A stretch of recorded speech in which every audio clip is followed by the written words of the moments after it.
Welcome back to another story on Infidelity Tales Lab. Before we begin, tell us, where in the world are you watching from? Now, let's dive into today's story. Chapter 1. The Setup.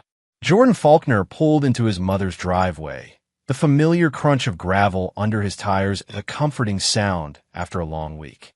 At 34, Jordan had built a successful construction business from nothing, his calloused hands and sharp mind earning him respect in a town that didn't give it easily. His military background, 8 years as an Army Ranger, had taught him patience, strategy, and most importantly, how to read situations that others missed. The divorce from Melissa Valentine had been brutal, but Jordan had fought for and won joint custody of his 8-year-old son, Nate. Every other week, Nate stayed with Jordan's mother, Thelma Faulkner, a spry 70-year-old retired teacher who spoiled her grandson rotten. It was an arrangement that worked for everyone, except Melissa, who'd fought tooth and nail to keep Nate from Jordan entirely. Melissa Valentine had been the town beauty queen once, all blonde hair and sharp smiles. But behind that pageant-perfect exterior lurked something cold and calculating. Jordan had learned that the hard way during their 5-year marriage, watching her manipulate situations to her advantage, playing victim when caught in lies, and using their son as a weapon whenever she didn't get her way. Their relationship had soured when Jordan discovered Melissa's affair with Roger Crow, a slick-talking real estate developer who'd blown into town 2 years ago with big promises and bigger debts. Roger was everything Jordan wasn't: flashy, smooth, and fundamentally dishonest. While Jordan built things with his hands, Roger built castles in the air and convinced others to pay for them. The custody battle had been vicious. Melissa had tried every trick in the book: false accusations, coached testimony from friends, even attempting to turn Nate against his father. But Jordan's military record, his stable business, and his mother's spotless reputation had won the day. The judge, a no-nonsense woman named Patricia Wong, had seen through Melissa's performance and awarded joint custody, much to Melissa's fury. Now, as Jordan stepped out of his pickup truck, something felt wrong. The porch light was off, which was unusual. His mother always left it on when she knew he was coming. More concerning was the silver Toyota Tacoma parked beside his mother's old Buick. He recognized that truck. It belonged to Melissa. Jordan's instincts, honed by years in hostile territory, kicked into high gear. Melissa had no business being here. According to their custody agreement, she wasn't supposed to have contact with Nate during Jordan's weeks, and she certainly had no reason to be at his mother's house. He approached the house quietly, his construction boots silent on the wooden porch steps. The front windows were dark, but he could see light coming from the kitchen at the back of the house. Moving with the stealth that had kept him alive in Afghanistan, Jordan crept around the side of the house toward the kitchen window. What he needed to see would change everything. Chapter 2. The Discovery. Jordan pressed himself against the side of the house, staying in the shadows as he approached the kitchen window. The voices inside were muffled, but he could make out his ex-wife's sharp tone and another voice. Male, unfamiliar. Where was his mother? Where was Nate? Peering through the window, Jordan's blood ran cold. Melissa sat at his mother's kitchen table across from a man he didn't recognize. Lean, nervous, with the look of someone who'd spent time in uncomfortable places. On the table between them were documents, photographs, and what looked like a small recording device. But it was what the stranger was saying that made Jordan's hand instinctively reach for his phone. Bruises on the kid's arms will be convincing enough, the man was saying, his voice carrying the flat accent of someone from up north. And with the testimony about his violent episodes, the judge won't have any choice but to revoke custody. Melissa leaned forward, her perfectly manicured nails drumming on the table. You're sure the photos look real, Santos? If this falls apart... Lady, I've been doing this for 15 years, Santos Donahue interrupted. Fake abuse photos are my specialty. By the time I'm done, it'll look like your ex-husband's been using the kid as a punching bag. Jordan's jaw clenched. Santos. He remembered that name from somewhere. Then it hit him.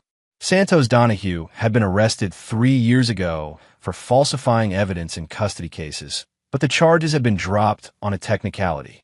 He'd move his operation from Chicago to smaller towns where background checks were less thorough. What about the old lady? Santos continued. My mother-in-law is visiting her sister in Florida for the week, Melissa said with a cold smile. Perfect timing. And I made sure Nate ate plenty of sugar tonight. He'll be cranky and emotional tomorrow. Exactly what we need for the photos. Jordan felt sick. They were planning to frame him for child abuse, using fake evidence and manipulating his own son. But where was Nate now? As if reading his thoughts, Santos asked, Where's the kid? Sleeping upstairs in his grandmother's room, Melissa replied. I gave him some of those children's sleep aids. He'll be out for hours. Plenty of time to get the staging done and make sure our stories align. That was it. Jordan had heard enough. They were drugging his son and planning to fake abuse photos. His fingers moved quickly over his phone, starting a voice recording app he'd installed for work meetings. He needed evidence of their conspiracy before calling the police. Now, about my payment, Santos said, pulling out a worn leather portfolio. Half now, half when the custody gets transferred. Roger's handling the money, Melissa said. He should be here any minute with the cash. Roger Crow. Of course he was involved. Jordan watched as Melissa pulled out her own phone and sent text. Within minutes, headlights swept across the kitchen window as another vehicle pulled into the driveway. Jordan moved quickly but quietly to get a better view. Roger's black BMW parked behind Melissa's truck, effectively boxing in all three vehicles. Roger stepped out, looking as slick as ever in his expensive suit, carrying a briefcase that undoubtedly contained the payment for Santos's services. This was bigger than just a custody grab. This was a coordinated attack designed to destroy Jordan's relationship with his son and probably his reputation in the community. But they'd made one crucial mistake. They'd underestimated him. Jordan continued recording as Roger entered the kitchen.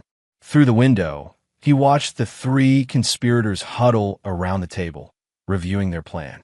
Melissa showed Roger the fake photos Santos had created, and Jordan's stomach turned as he saw images that appeared to show bruises and marks on a child who looked remarkably like Nate.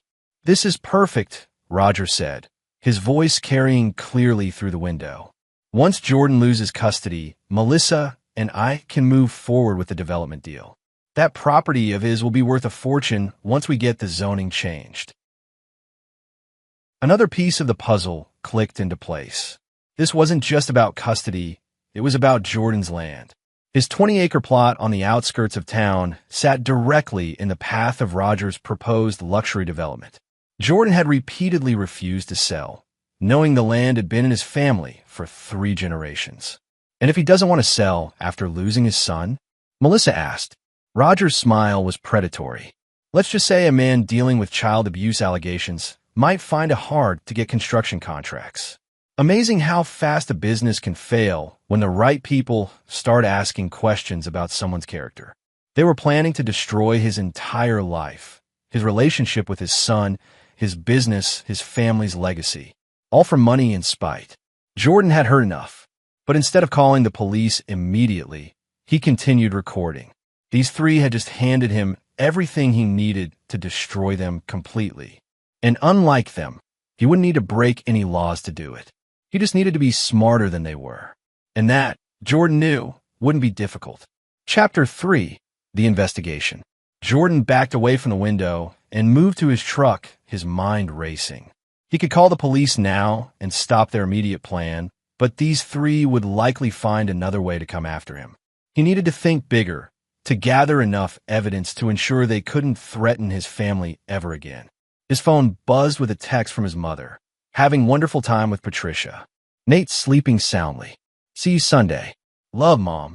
Nate was safe for now, and his mother was indeed in Florida, just as Melissa had said. That gave Jordan time to work. He drove to his office, a converted warehouse on the edge of town where Faulkner Construction kept its equipment and files. Jordan had always been meticulous about record keeping, another habit from his military days, and he had a feeling those records might prove useful. Pulling up everything he had on Roger Crow and his development company, Crow Holdings LLC, Jordan began to see a pattern. Roger had done this before in at least 3 other small towns. In each case, he'd targeted local business owners who owned land he needed, finding ways to pressure them into selling far below market value. In Henderson, Kentucky, a family farm owner had been arrested on drug charges that were later dropped when no evidence materialized. In Millerville, Ohio, a small business owner had faced a barrage of OSHA violations that mysteriously disappeared after he sold his property. And in Carver, Indiana, a single father had lost custody of his children due to abuse allegations that were later proven false. But by then, he'd already lost his land to pay legal fees. Jordan cross-referenced the timeline with Melissa's actions over the past 6 months. Her sudden interest in reconciliation talks, her questions about his business and property, her new friendship with several of his competitors. It all made sense now. She'd been gathering intelligence for Roger from the beginning. But Jordan had an advantage they didn't know about. His military service had included intelligence work, and he'd maintained contacts in various agencies. More importantly, he learned that the most effective warfare happened when your enemies defeated themselves. He made a series of careful phone calls. First to his lawyer, Bradley Glenn, a sharp former prosecutor who specialized in custody cases. Then to Detective Lisa Raymond of the County Sheriff's Department, an old friend who'd served 2 tours in Iraq before joining law enforcement. Finally, to Ivan Sandoval, an investigative journalist who'd been tracking Roger Crow's activities across multiple states. By midnight, Jordan had assembled a team and a plan. But first, he needed to secure Nate and gather more evidence. Returning to his mother's house, Jordan used the spare key hidden under the porch planter to enter through the back door. The conspirators had left hours ago, but their presence lingered like a bad smell. He found Nate sleeping peacefully in his grandmother's bed, looking innocent and small in the big 4-poster bed. Jordan gently checked his son for any signs of the drugs Melissa had mentioned. Nate's breathing was deep and steady, his pulse normal. Whatever she'd given him wasn't dangerous, probably just an over-the-counter sleep aid. Still, Jordan made a note to have him checked by a doctor the next day. Searching the house, Jordan found evidence of their presence. Fingerprints on the table, a coffee cup with lipstick marks, and most importantly, a flash drive that had fallen behind the kitchen table. Santos had been careless in his hurry to leave. Back at his office, Jordan plugged in the flash drive. What he found made his blood boil, but also filled him with grim satisfaction. Santos kept meticulous records of his work. Photos, client information, payment records, and most damning of all, a detailed methodology for creating convincing fake abuse evidence. There are dozens of cases, dozens of families destroyed by this man's work. Children separated from loving parents, lives ruined, all for money.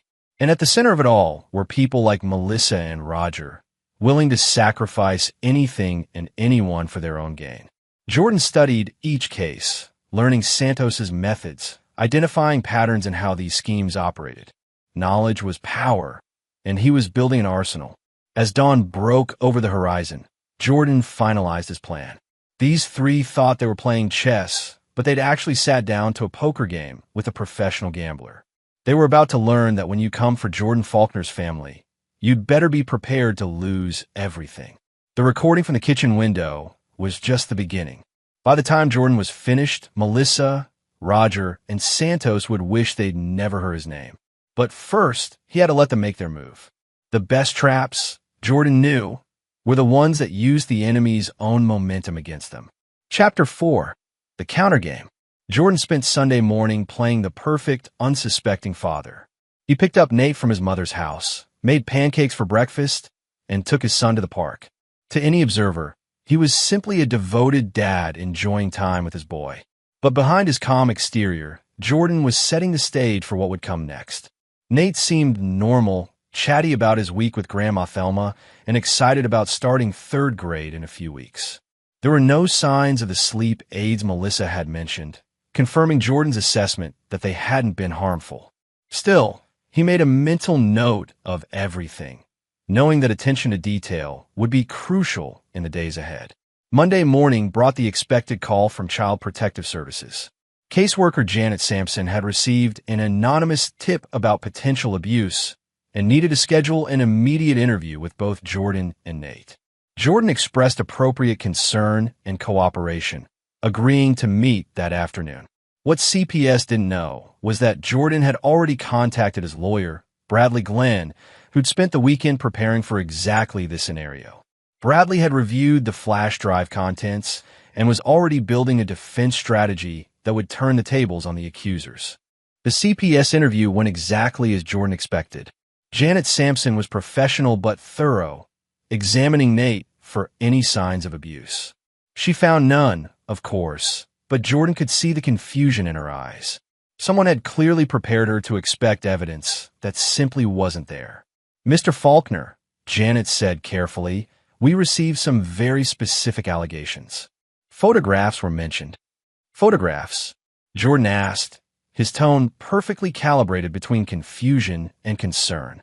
"I don't understand. May I ask who made these allegations?" "That information is confidential, but Bradley Glenn chose that moment to arrive, having been delayed by traffic. His timing was perfect, interrupting the interview just as Janet was about to reveal more details than she should have. "My client is fully cooperating," Bradley announced, "but I trust this investigation will be conducted with the same vigor toward false accusers as it would be toward actual abusers." The seed was planted. Jordan could see Janet processing the implications that someone might have filed a false report. That evening, Jordan received a call from Detective Lisa Raymond. "Jordan, we need to talk." Privately. They met at Murphy's Diner, a 24-hour truck stop on the highway where the noise would mask their conversation. Lisa, a compact woman with prematurely gray hair and intelligent eyes, had served as a military police officer in Iraq before joining civilian law enforcement. She'd earned Jordan's respect and friendship during their overlapping deployments. "Someone's playing games," Lisa said without preamble, sliding a manila folder across the table. "Anonymous tip came in this morning about you abusing your son. Included some pretty convincing photos." Jordan opened the folder and felt his anger spike. The photos were exactly what he'd expected from Santos's flash drive. Carefully staged images that appear to show bruising and marks on a child who looked like Nate. The work was professional, nearly impossible to distinguish from real abuse photos without expert analysis. "Lisa, I need you to trust me on this," Jordan said, meeting her eyes. "Someone is trying to frame me, and I think I know who, but I need time to prove it." Lisa studied his face for a long moment. "Talk to me." Jordan told her everything. The scene at his mother's house, the recording, the flash drive, the conspiracy he'd uncovered. Lisa listened without interruption, her expression growing darker with each revelation. "You recorded them planning this?" she asked. "Every word. And I have the flash drive with Santos's other cases." "Lisa, this man has been destroying families for years." Lisa was quiet for a moment, then leaned forward. "Jordan, you know I can't ignore evidence of child abuse, even if I believe you're innocent. I'm not asking you to ignore it. I'm asking you to investigate it properly. Run the photos through analysis, check for digital manipulation. Look into Santos Donahue's background, and give me 48 hours before you move on any of this." "Why 48 hours?" Jordan's smile was cold. "Because in 48 hours, you're going to have a much bigger case to work on." Lisa studied him for another moment, then nodded. 48 hours. "But Jordan, whatever you're planning, don't do anything that'll force me to arrest you. Trust me," Jordan said. "When this is over, you'll be arresting the right people." As they parted ways, Jordan felt the familiar calm that came before action. He'd spent the last day gathering intelligence and positioning his pieces. Now it was time to start the real game. Melissa, Roger, and Santos thought they were hunting him. They had no idea they'd walked into a trap that had been 3 years in the making. Chapter 5. The trap is set. Tuesday morning, Jordan received another expected call, this time from Roger Crow himself, suggesting they meet to discuss Nate's situation. The pretense of concern in Roger's voice was laughable, but Jordan played along, agreeing to meet at Roger's office that afternoon. Before the meeting, Jordan made several strategic moves. First, he visited his old Army buddy Clint Wolf, who now ran a private security firm. Clint specialized in surveillance and had access to equipment that wasn't available to civilians. Within an hour, Jordan had micro cameras and recording devices that would make Santos's setup look like amateur hour. Next, he stopped by the office of Ivan Sandoval, the investigative journalist who'd been tracking Roger's activities. Ivan was a thin, intense man in his 40s who'd made a career of exposing small-town corruption. He'd been waiting for someone with concrete evidence against Roger Crow for over a year. "I can't use illegally obtained recordings in a story," Ivan said, reviewing Jordan's materials, "but I can definitely investigate these allegations independently.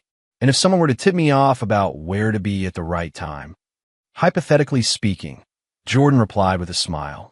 The meeting with Roger took place in Crow Holdings' office, a flashy space designed to impress small-town clients. Roger had decorated it with photos of previous developments, all gleaming modern buildings that had transformed underutilized land into profitable ventures. "Jordan, I hear you're having some problems," Roger began, his tone oozing false sympathy. "Custody issues can be so difficult, especially when there are allegations." "What do you know about allegations?" Jordan asked, keeping his voice neutral. "Only what everyone in town is talking about. Word gets around fast in a place this size." Roger leaned back in his leather chair, studying Jordan's reaction. "You know, with all the stress you must be under, maybe this would be a good time to consider my offer on your property. Get some liquid assets, start fresh somewhere new." There was the real purpose of the meeting.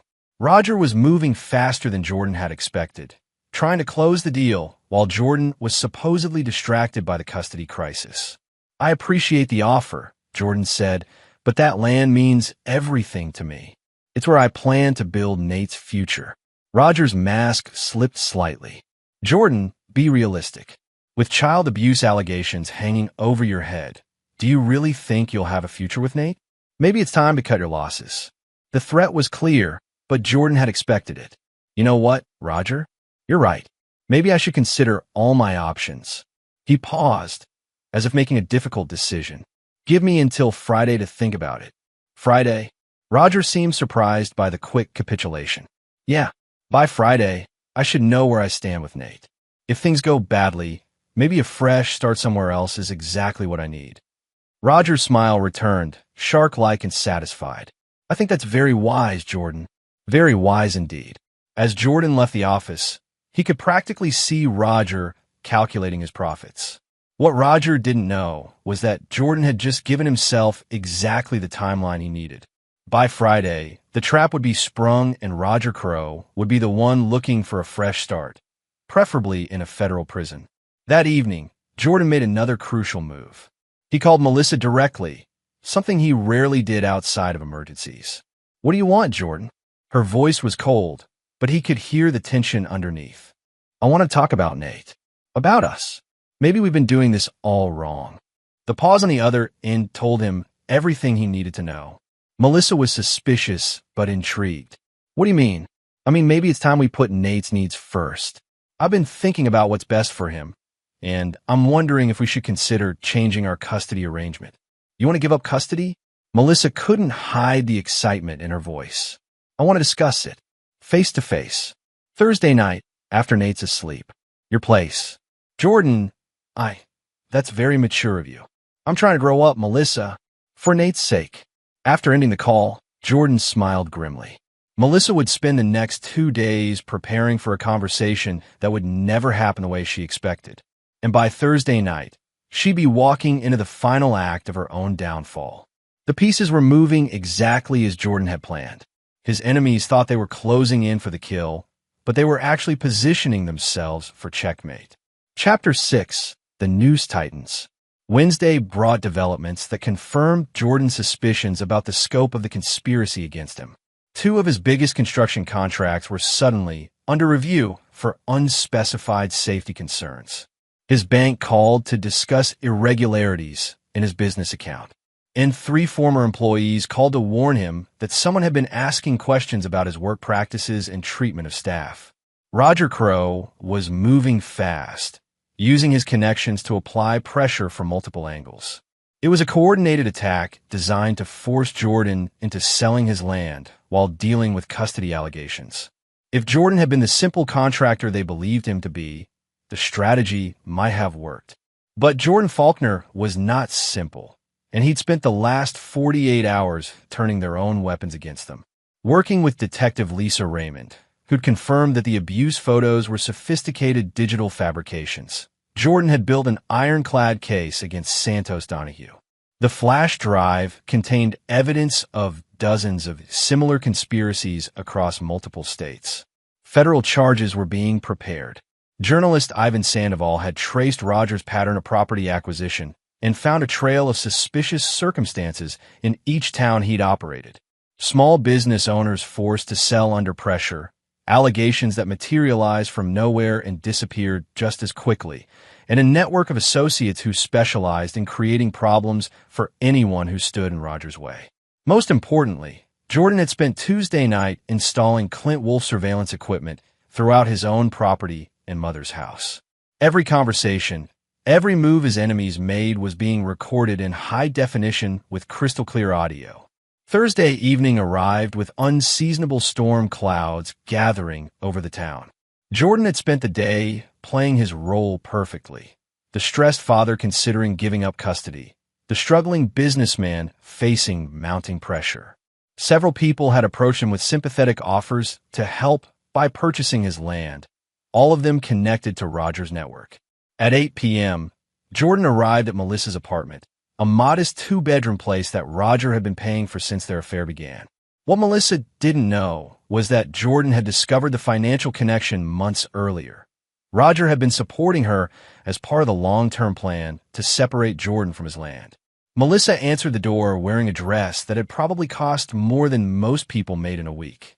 Roger's money was treating her well, but Jordan could see the stress beneath the makeup. The custody scheme was making her nervous. "Jordan, come in. I made coffee."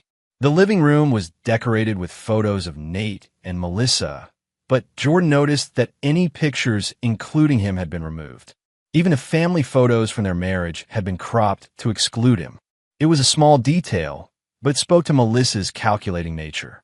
"You said you wanted to talk about custody," Melissa began, settling onto the couch with practiced elegance. "I do. But first, I think you should know that I'm aware of your plan." Melissa's face went carefully blank. "What plan?" Jordan pulled out his phone and played the recording from Monday night. Melissa's face went white as her own voice filled the room, discussing fake photos and drugging their son. "You recorded us?" Her voice was barely a whisper. "I did, along with Santos's entire operation and Roger's financial backing of your lifestyle." Jordan's voice remained calm, but his eyes were steel. "Did you really think I wouldn't figure it out, Melissa? Did you forget what I used to do for a living?" Melissa's shock quickly transformed into anger. "You can't use that recording. It's illegal. You were trespassing. Actually, I was on my mother's property with permission, observing criminal activity in progress. The recording is perfectly legal and admissible." Jordan leaned forward. "But I'm not here to threaten you, Melissa. I'm here to offer you a choice." "What kind of choice?" "You can cooperate with the FBI investigation into Roger's operation, testify against Santos, and serve as a witness rather than a defendant. In exchange, you'll retain visitation rights with Nate and avoid federal charges for conspiracy to commit perjury and child endangerment." Melissa stared at him. "FBI? Oh yes. Santos's operation crosses state lines, which makes it a federal case. And Roger's pattern of property manipulation through false accusations? That's racketeering. The kind of charges that come with decades in federal prison. You're bluffing." Jordan's phone buzzed with a text message. He glanced at it and smiled. "Actually, I'm not. That message is from Agent Caroline McKay of the FBI's White Collar Crime Division. She'll be arriving in town tomorrow to begin arrests. The question is whether your name is on the arrest warrant or the witness list." The color drained from Melissa's face completely. "Jordan, we never meant for it to go this far. Roger said it would just be a simple custody change, that nobody would get hurt. You drug our son, Melissa. You conspired to fake abuse photos. You've been helping Roger destroy other families across multiple states." Jordan's voice remained level, but the disgust was clear. "Someone was always going to get hurt. You just thought it would be me instead of you." Melissa began to cry, the carefully constructed facade finally cracking. "What do you want from me?" "The truth. All of it. Roger's plans, Santos's methods, every detail of how you've been involved. You're going to wear a wire to your meeting with Roger tomorrow night, and get him to confess everything. He'll kill me if he finds out. He'll have bigger problems than you to worry about. By tomorrow night, Santos will already be in federal custody, and Roger will be desperate to save himself. He'll probably try to pin everything on you anyway. Jordan stood up, straightening his jacket. You have until tomorrow morning to decide, Melissa. Cooperate, and you might see Nate grow up from a visitation center. Don't cooperate, and you'll see him through prison glass. As he walked toward the door, Melissa called out, "Why are you doing this? Why not just turn us in now?" Jordan paused at the threshold. "Because I want to make sure all of you pay for what you've done. Not just to me and Nate, but to every family you've destroyed. This isn't just about custody, it's about justice." Outside, the storm clouds had begun to release their burden, fat raindrops spattering against Jordan's windshield as he drove home. Tomorrow would bring the end game, and Jordan intended to ensure that when the storm cleared, his enemies would be left with nothing but the consequences of their own greed and cruelty. Chapter 7. The Reckoning. Friday morning arrived with crystal-clear skies, as if the storm had washed the air clean for what was to come. Jordan woke early, his mind sharp and focused. Today, 3 years of careful planning and 48 hours of intensive preparation would come to fruition. Melissa had called at dawn, her voice shaky but determined. She'd agreed to cooperate, but Jordan could hear the fear underneath her resolve. Roger had contacted her the night before, moving their meeting up to that afternoon. He was getting nervous about the custody case proceeding too slowly.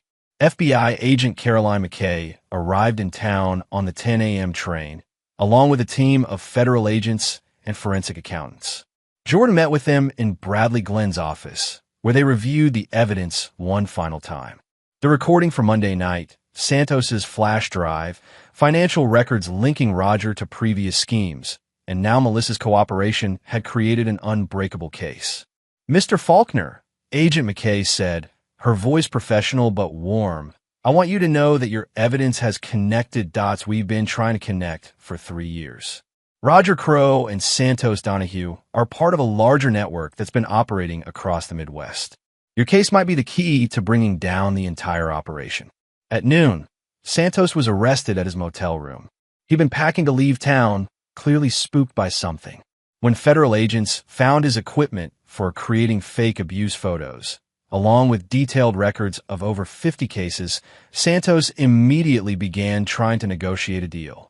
"He's singing like a canary," Detective Lisa Raymond reported to Jordan, giving up names, locations, methods, everything. Apparently, he's been keeping detailed records as insurance against exactly this situation. The afternoon brought the main event.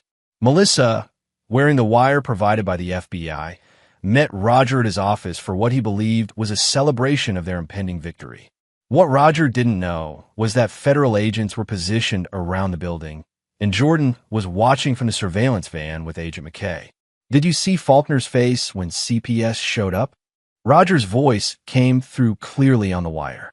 "Exactly like that farmer in Henderson. These military types always think they're so tough until the system turns against them." "Roger, I'm having second thoughts about this," Melissa said, following the script they prepared. "Maybe we went too far with the photos." "Too far?" Roger laughed. "Melissa, those photos are going to make us rich. Once Faulkner loses custody and his business falls apart, he'll sell that land for pennies on the dollar. We're talking about a $30 million development here. But what if someone finds out they're fake? Who's going to find out? Santos is a professional, and even if someone questions them, Faulkner will be too busy defending himself to mount a proper investigation. By the time anyone figures out what really happened, we'll be long gone with our money." Agent McKay smiled grimly. "That's conspiracy to commit wire fraud, racketeering, and about 6 other federal charges. This man just confessed to a multi-state criminal enterprise." On the wire, Melissa pressed for more details. "What about the other families? You mentioned this had worked before. Same playbook every time.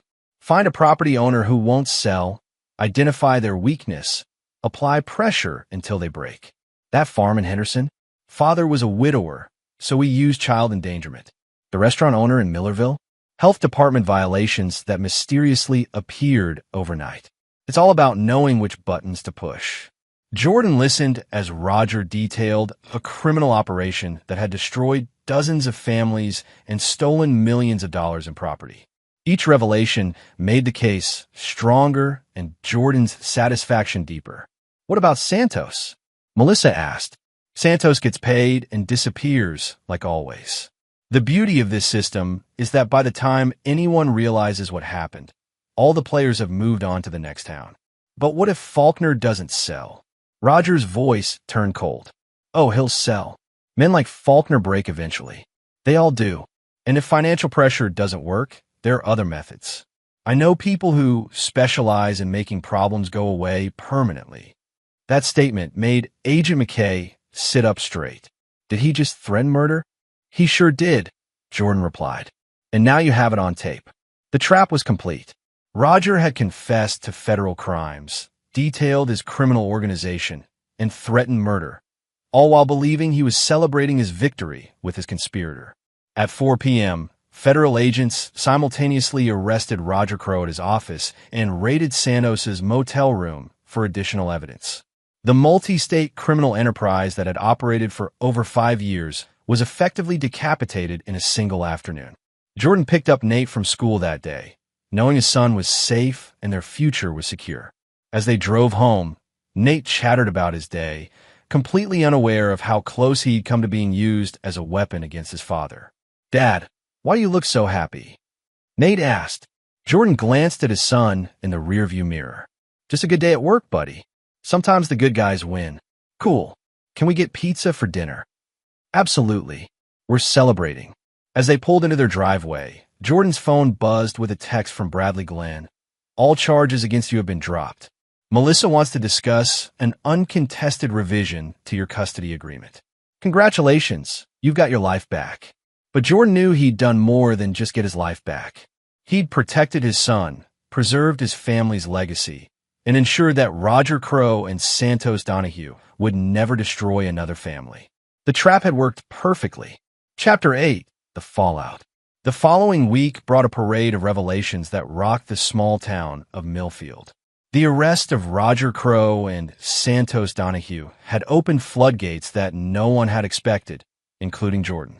Federal investigators, led by Agent McKay, had discovered that Roger's operation was far more extensive than anyone had imagined. Using Santos's meticulous records and Roger's own financial documents, they'd uncovered a network spanning 12 states and involving dozens of co-conspirators.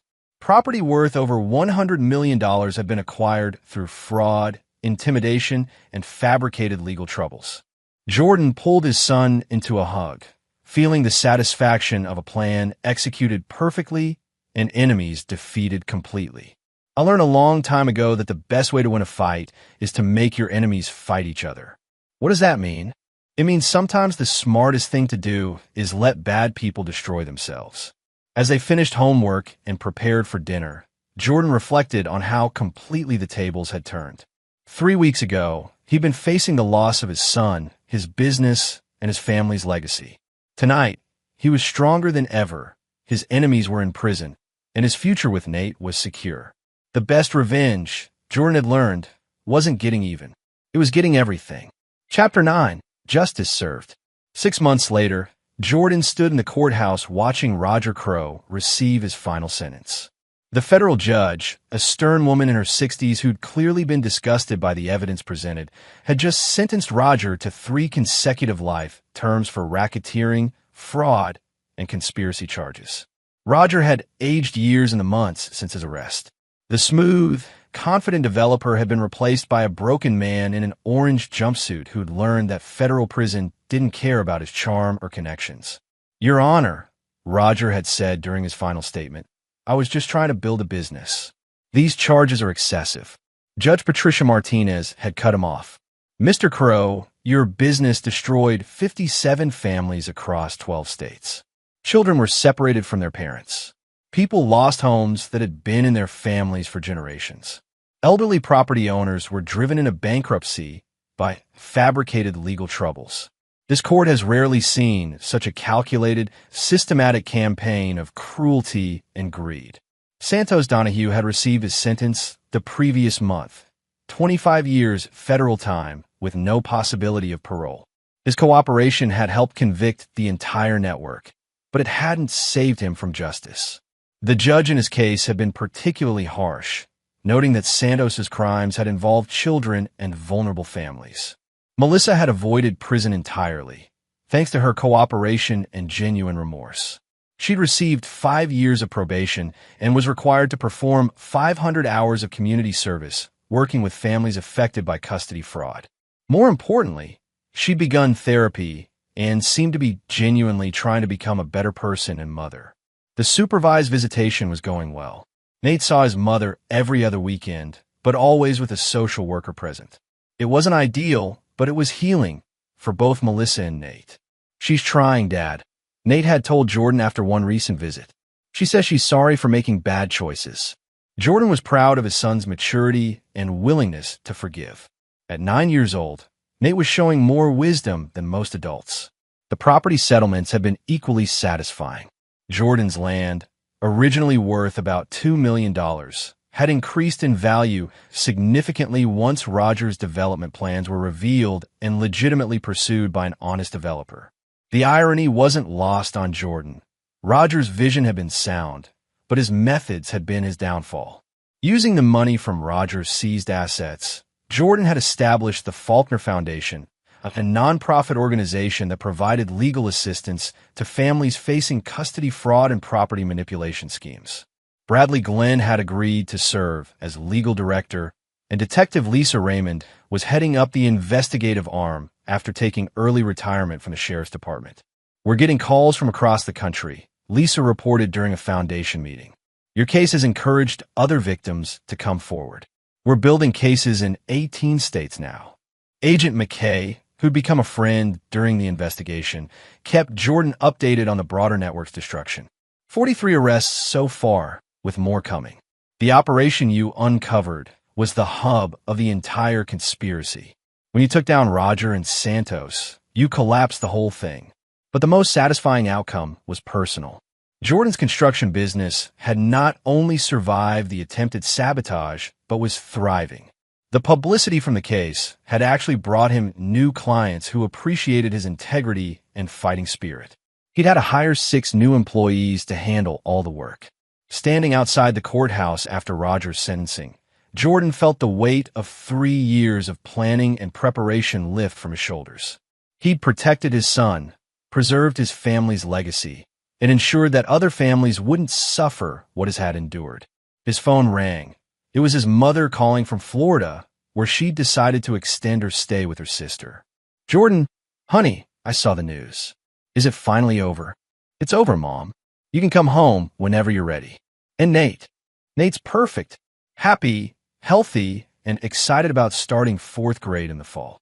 "I'm so proud of you," Thelma said, her voice thick with emotion. "Your father will be proud too.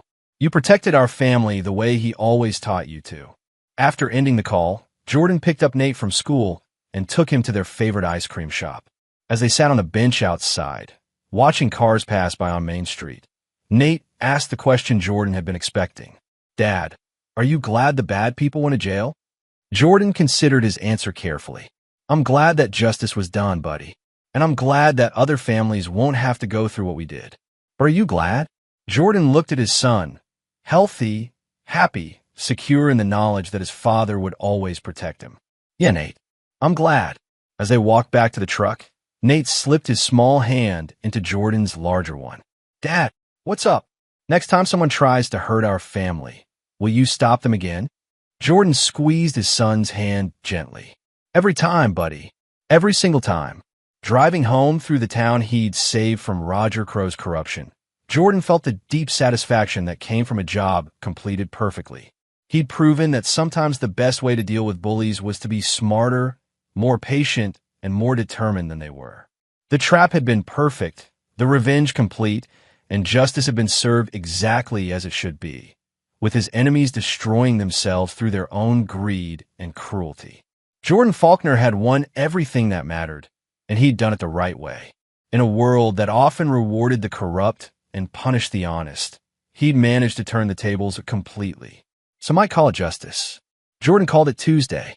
The war was over, and the good guy had won. And there you have it. Another story comes to an end. What did you think? I'd love to hear your thoughts in the comments below. If you enjoy this story, consider joining our community by subscribing. It means the world to us. For more stories like this one, check out the recommended videos on screen. And I'll see you there. Welcome back to another story on Infidelity Tales Lab. Before we begin, tell us, where in the world are you watching from? Now, let's dive into today's story. Chapter 1. The Call.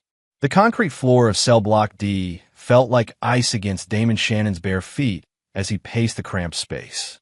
3 years. 3 years of eating slop, dodging shivs, and playing the role of a low-level drug dealer who got caught with 50 kilos of cocaine in his trunk. The irony wasn't lost on him. A 15-year veteran U.S. Marshal, decorated for dismantling criminal enterprises from the inside, now truly living as one of the criminals he'd spent his career hunting. The metallic clang of the cell bars made him look up. Warden Morrison stood there, his yellow teeth visible through a cruel grin, holding a phone like it was a dead rat. "Shannon," Morrison sneered, throwing the phone against the bars with enough force that it bounced off and hit the floor. "It's your ex-wife. Her new husband, the district attorney, wants a word." Damon's jaw clenched as he picked up the phone. He knew this day would come, had been dreading it since Kendra filed for divorce 18 months ago while he was stuck in this hellhole, unable to reveal his true identity or mission. "Hello, Damon." Walter Mooney's voice was smooth, dripping with satisfaction. "I hope you're enjoying your accommodations. What do you want, Mooney?" The laughter that came through the phone made Damon's blood run cold. "We just adopted your daughter. She's going to call me Daddy now." Before Damon could respond, he heard his little girl's voice in the background, crying, "Daddy, they said you're never coming home." 8-year-old Emma, his baby girl who used to wait by the window every evening for him to come home, who made him Father's Day cards with her tiny handprints. The sound of her tears shattered something inside him that had been carefully held together by discipline and training. "Don't worry, sweetheart," he called out, hoping she could hear him. "Daddy's coming home soon." But the line had already changed hands. Kendra's voice, cold as winter steel, came through. "Forget her. You're a caged animal, Damon. Emma needs a real father now." The phone went dead. Warden Morrison's laughter echoed through the cell block as he walked away, not knowing he'd just signed his own death warrant. Damon stared at the dead phone in his hands, his mind already working through possibilities. They thought they'd buried a street-level thug who made a mistake. They had no idea they just provoked the man who wrote the federal manual on long-term undercover operations, who'd spent years learning how criminal empires really work from the inside. His cellmate, a mountain of a man named Jorge Vega, looked up from his bunk. "Bad news, hermano." "The worst," Damon replied, his voice steady despite the rage building inside him. "But it's about to become someone else's problem." Jorge had been watching Damon for months, noting how he carried himself, how other inmates instinctively gave him space despite his medium build and quiet demeanor. "You ain't no drug dealer, are you?" Damon turned to study the man who'd become his closest ally in this concrete tomb. Jorge Vega, armed robbery, conspiracy to commit murder, but with a daughter on the outside he'd kill for. A man who understood the bond between father and child. "No," Damon said finally. "I'm something much worse for the people who just made the biggest mistake of their lives." As night fell, Damon lay on his narrow bunk, staring at the ceiling and thinking about Emma. She'd been 4 when he'd started this deep cover assignment, investigating a drug trafficking network that reached into the highest levels of law enforcement. The operation required him to create a completely new identity, to become Damon Shannon, the small-time dealer, instead of Marshal David Shannon, the federal agent. Only 3 people knew the truth: his handler, Deputy Marshal Harrison Cole, FBI agent Sandra Wright, who coordinated with local law enforcement, and U.S. Attorney General Patricia Hawkins, who'd personally approved the operation. Even Kendra couldn't know, that her husband's absences and secretive behavior were in service to his country, not criminal enterprise. The marriage had been crumbling for 2 years before his arrest. Kendra grew suspicious of his late nights, his inability to explain his work, the mysterious phone calls. When she hired a private investigator, all they found was evidence of Damon meeting with known criminals, making what appeared to be drug deals, and handling large amounts of cash. She'd confronted him the night before his planned arrest, the culmination of 3 years of building his criminal reputation. He'd begged her to trust him, told her everything would be clear soon, but she was already packed and ready to leave. "I won't raise Emma around a criminal," she'd said, her suitcase in hand. "I won't let her think this is normal." 12 hours later, federal agents arrested him in a dramatic takedown designed to cement his criminal credentials. Kendra wasn't there to see it. She'd already taken Emma to her mother's house in another state. But Walter Mooney had been there. As the district attorney, he made sure to personally oversee the arrest of one of the biggest drug dealers in state history. The press conference afterward had been Mooney's ticket to higher political aspirations. Now, lying in his cell, Damon pieced together the timeline. Kendra had met Mooney during the divorce proceedings. The district attorney, with his silver hair and expensive suits, must have seemed like everything Damon wasn't: stable, respectable, honest. The irony was suffocating. "Can't sleep either?" Jorge's voice cut through the darkness. "Planning," Damon replied. "Planning what?" Damon was quiet for a long moment. Then, "How to make sure some people understand that taking a man-child is the last mistake they'll ever make." Jorge chuckled. "I like you, Shannon. You got that look in your eyes, like my cousin Miguel before he burned down that courthouse in Juarez." "Tell me about your daughter," Damon said. "Isabella. She's 12 now. Been in and out of foster care since I got locked up. Her mother OD'd 2 years ago." Jorge's voice grew soft. "I get out in 6 months. Gonna get her back, get clean, try to be the father she needs. What if someone tried to adopt her? Take her away permanently?" The silence that followed was heavy with understanding. Finally, Jorge spoke. "I'd burn the world down." "That's exactly what I'm going to do," Damon said. "But first, I need to get out of here." "You got a plan for that, too?" Damon smiled in the darkness. "I've got resources these people can't imagine. My handler thinks I'm maintaining my cover until we can safely extract me. He doesn't know about Emma, about what they've done. When I make contact tomorrow, everything changes." "Tomorrow?" "Rec time. There's a spot in the yard where cell phone signals reach. I've been saving this conversation for when I really needed it." Damon turned to face Jorge. "Question is, when I go, do you want to come with me?" Jorge was quiet for a long time. "You serious?" "Dead serious. But understand, this isn't about escape. This is about war. The people who took my daughter have no idea what's coming for them. And you need soldiers? I need men who understand that family is everything." Jorge extended his hand in the darkness. "Count me in, Hermano." As they shook hands, Damon felt the first piece of his plan click into place. Mooney and Kendra thought they were safe, protected by law and distance, and his imprisonment. They were about to learn that the most dangerous criminals weren't the ones behind bars. They were the ones who'd learned how to think like criminals while maintaining all the resources and training of a federal agent. The war for Emma was about to begin. Chapter 2: The Devil's Bargain. Morning came with the usual cacophony of prison sounds: guards shouting, cell doors clanging, the shuffle of feet in the corridors. But for Damon, it felt different. Today was the day he started his real work. During breakfast, he studied the layout of the cafeteria with new eyes. Not as a prisoner trying to survive, but as a federal agent planning an operation. The guard positions, the blind spots, the timing of shifts, all information he'd been unconsciously cataloging for 3 years. "You look different today," Jorge observed, cutting into his powdered eggs. "Like you found religion or something." "Something like that," Damon replied. Around them, conversations flowed in a mixture of English and Spanish, punctuated by the occasional burst of laughter or argument. To anyone watching, they looked like 2 inmates discussing nothing more important than the weather. But Damon was thinking about Kendra. How had she become this cold? He remembered their first date, how she'd laughed at his terrible jokes, how she'd cried during movies, how gently she'd held Emma as a baby. The woman on the phone yesterday wasn't the woman he'd married. "My wife wasn't always like this," he said quietly. Jorge raised an eyebrow. "Like what?" "Cruel. She used to have the biggest heart of anyone I knew. That's what drew me to her." Damon pushed food around his tray. Kendra Todd was fresh out of nursing school when we met. I was working a case involving a doctor who was selling prescription drugs. She was working night shifts at General Hospital, trying to pay off student loans. What happened? I happened. 3 years of lies, of her thinking I was becoming something I wasn't. By the time she met Mooney, she probably thought he was saving her from a criminal. Damon's grip tightened on his plastic fork. She doesn't know that the man she married is the same one Walter Mooney built his political career on putting away. The irony was bitter.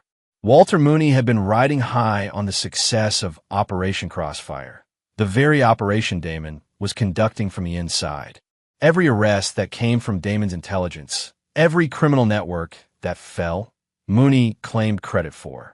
The district attorney had become the face of tough-on-crime policies, parlaying his prosecutorial success into political capital.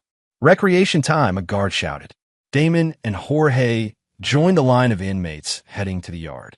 The autumn air was crisp, carrying the scent of changing leaves from beyond the concrete walls. For most of the men here, the yard meant basketball, weightlifting, or just walking in circles. For Damon, it meant re-establishing contact with the outside world. The spot he'd identified was behind the building that housed the prison workshop. Cell phone signals were weak throughout the facility, jammed by the prison security systems. But there was a blind spot where the jammers overlapped incorrectly. He discovered it 6 months ago, but had never used it, saving it for an emergency. This qualified. "Watch my back," he told Jorge as they approached the area. Jorge positioned himself casually, leaning against the wall with a clear view of approaching guards. Damon pulled out a small device he'd constructed from components smuggled over months, bits of wire from the workshop, a small battery from a broken radio, circuits from a calculator.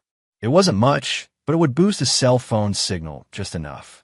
The phone itself had cost him 3 cartons of cigarettes and a promise to solve a territorial dispute between 2 rival groups. It was a burner, barely functional, but it would serve his purpose. He dialed a number he'd memorized years ago, one that would reach a secure line monitored 24 hours a day. Over Site 7 came the clipped response. "This is Blackbird," Damon said, using his operation code name. "I need immediate extraction authorization." A pause. "Blackbird, you're not scheduled for contact for another 2 months. What's your status?" "Compromised. Personal life breach. I need to speak with Cole immediately. Stand by."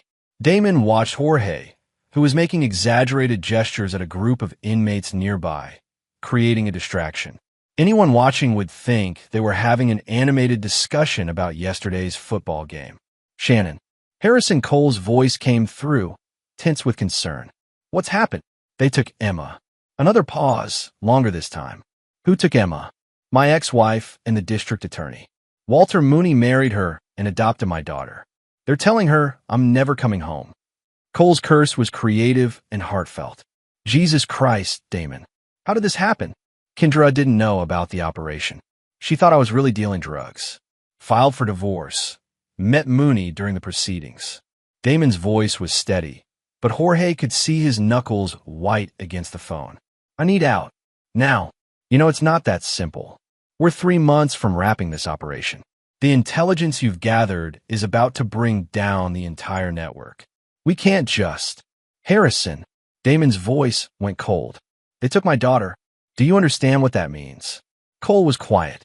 He'd known Damon for 8 years, had recommended him for this assignment specifically because of his dedication and stability. He'd never heard this tone in his friend's voice before. "What are you asking me to do?" "Extract me. Tonight. Make it look like I escaped. Give me access to operational funds and resources." "Damon, you're talking about going off the reservation. If you do something stupid—" "I'm not going to do something stupid, Harrison. I'm going to do something very, very smart. But I need resources to do it right." Cole understood the implication. Damon wasn't planning to simply reclaim his daughter through legal channels. He was planning something else entirely. "I can't authorize that kind of operation." "You're not authorizing anything. I'm a federal marshal who's about to escape from prison. What I do after that is my business." Damon paused. But if someone were to accidentally leave certain resources where an escaped marshal might find them, well, That would just be unfortunate operational security. It was a thin fiction, but it would provide Cole with plausible deniability. The kind of bureaucratic dance that allowed operations to happen without official fingerprints. There's a storage unit, Cole said finally. Riverside Self-Storage, Unit 247. The combination is Emma's birthday. Damon felt something loosen in his chest. Thank you. Don't thank me yet. Mooney isn't just some local prosecutor anymore. Word is he's being considered for attorney general in the next administration. He's got federal connections, serious political backing. If you go after him, let me worry about Walter Mooney. And what about the operation? 3 years of work, dozens of criminals were about to arrest. Damon thought about that. 3 years of his life, sacrificed to gather intelligence on a drug network that stretched from street dealers to cartel bosses. Important work. Work that would save lives and put dangerous people away. But Emma was more important than any operation. Give me 48 hours after I'm out, he said. Then activate the arrest warrants. By then, I'll either have my daughter back or... He didn't finish the thought. Or what? Or Walter Mooney and everyone who helped him will understand that some things are more important than politics. Cole sighed. How do you want to handle the extraction? Transfer me to the infirmary tonight. Food poisoning, something that requires isolation. I'll take it from there. The infirmary escape has been done before. They'll lock down the entire facility. Let them. I'll be long gone by then. Damon looked around the yard, already visualizing his route. Jorge Vega, my cellmate. He comes with me. Absolutely not. I can't authorize. You're not authorizing anything, remember? He's just another escaped prisoner. Damon's voice hardened. I need men I can trust, Harrison. Men who understand what family means. Jorge fits that description. Before Cole could argue further, Damon ended the call and dismantled the phone, scattering the pieces in different trash cans around the yard. The device that had boosted the signal went down a storm drain. Done? Jorge asked, falling in his step beside him. Done. We leave tonight. Ow. Trust me. But Jorge, once we're out, there's no going back. We'll be fugitives. If you get caught, they'll add years to your sentence. Jorge thought about his daughter, about the foster homes, about the system that had failed her while he rotted in a cell. Some things are worth the risk. That afternoon, during their shift in the prison laundry, Damon began feeling sick. Stomach cramps, sweating, dizziness. All the symptoms of severe food poisoning. The symptoms were fake, but his performance was Academy Award caliber. By evening, he was in the infirmary, isolated in a single room with Jorge, who had mysteriously developed similar symptoms. The night shift nurse, a tired woman named Betty who'd been working there for 15 years, checked on them twice before settling down with a romance novel and a cup of coffee. At 2:17 a.m., Damon picked the lock on their room with a tool he'd fashioned from a paperclip months earlier. The infirmary security was designed to keep people out, not in. Sick prisoners weren't usually considered escape risks. Jorge watched in amazement as Damon moved through the facility like a ghost, avoiding cameras, timing guard rotations perfectly, navigating corridors he shouldn't have known existed. This wasn't luck or prison cunning. This was professional training at work. They reached the outer fence at 2:43 a.m. Damon had identified the weak point months ago, a section where drainage had shifted the foundation, creating a gap just large enough for a man to squeeze through. By 3 a.m., they were in the drainage tunnel that ran beneath the state highway. By 3:30, they had emerged 2 miles from the prison, near an abandoned gas station where a motorcycle was waiting. Cole's doing, no doubt. Where to now? Jorge asked as Damon hot-wired the bike. First, we get resources. Then we get information. Damon started the engine, its rumble echoing in the pre-dawn darkness. And then Walter Mooney learns what happens when you take something that doesn't belong to you. As they rode through the empty streets, Damon thought about Emma. Was she asleep in some strange bed, in some house that wasn't home? Did she wonder why Daddy hadn't come to save her yet? Soon, sweetheart, he thought. Daddy's coming home. Chapter 3, Gathering Forces. The storage unit sat in a row of identical metal boxes, surrounded by chain-link fence and sodium lights that cast everything in harsh yellow. At 4 in the morning, Riverside self-storage was deserted except for the occasional truck passing on the highway beyond. Damon entered the combination 0-8-1-7, Emma's birthday, and the lock clicked open. Inside, he found Harrison Cole's idea of operational necessities: cash, weapons, fake identification, surveillance equipment, and a laptop with encrypted communication software. Jorge whistled low as Damon inventoried the supplies. "Your friend takes good care of you. He's trying to keep me from doing something that destroys both our careers," Damon replied, examining a Glock 19 and finding it clean and loaded. Too late for that.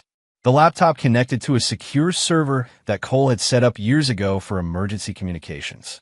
Damon's fingers flew over the keyboard, accessing databases he technically no longer had clearance for. Prison records, court documents, financial information, the digital footprints that revealed how people really lived. What he found about Walter Mooney's rise to power made his jaw clench. "Son of a bitch," he muttered. "What?"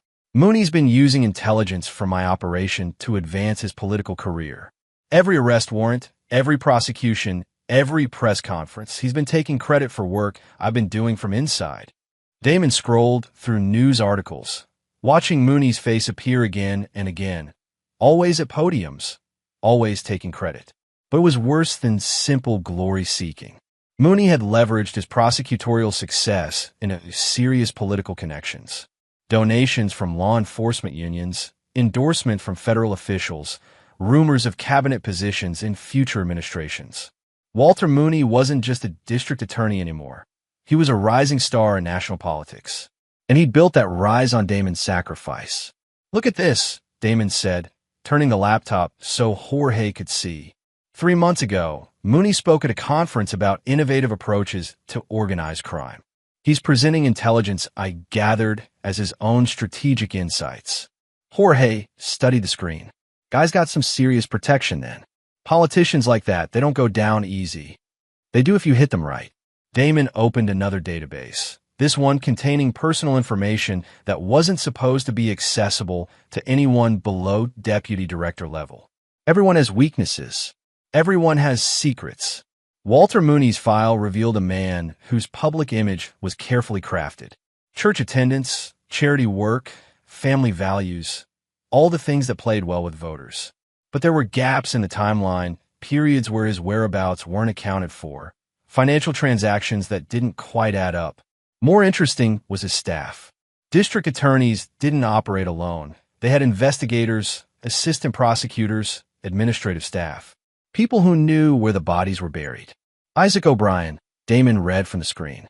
Chief investigator for the DA's office. 15 years with the department. Exemplary record. He paused. But his daughter Maddie died in a car accident 2 years ago.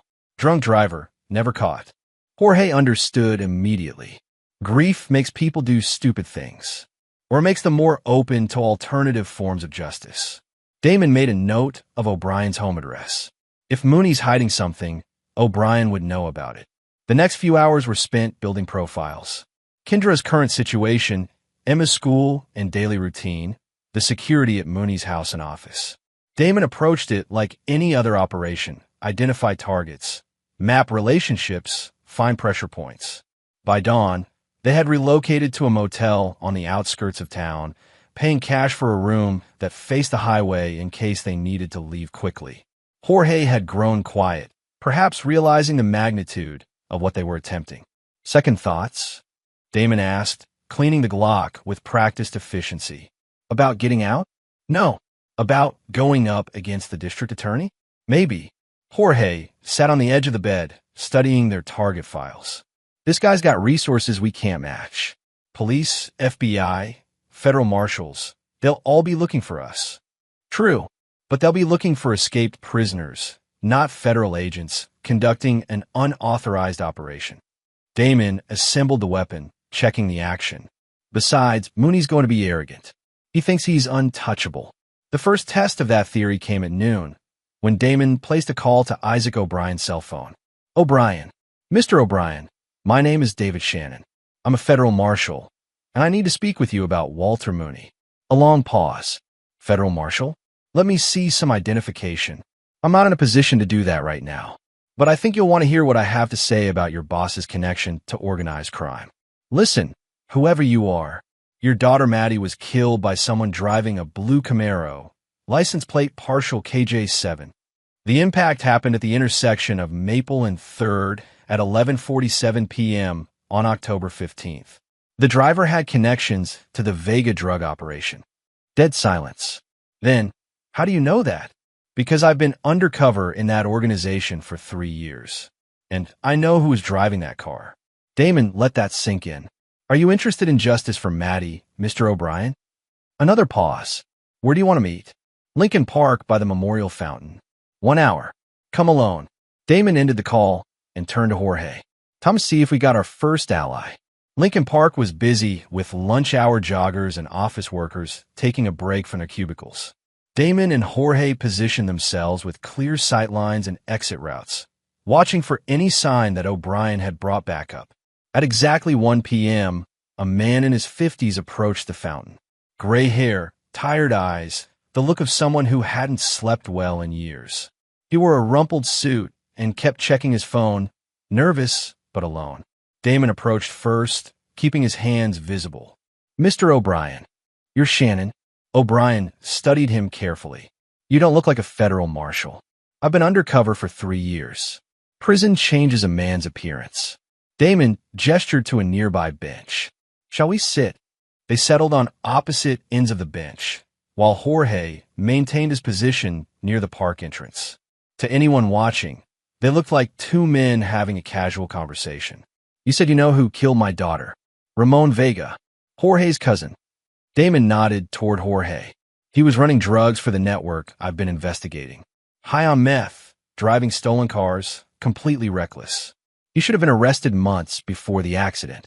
O'Brien's hands clenched. Should have been. Walter Mooney had intelligence about Ramon's activities. Reports, surveillance footage, witness statements.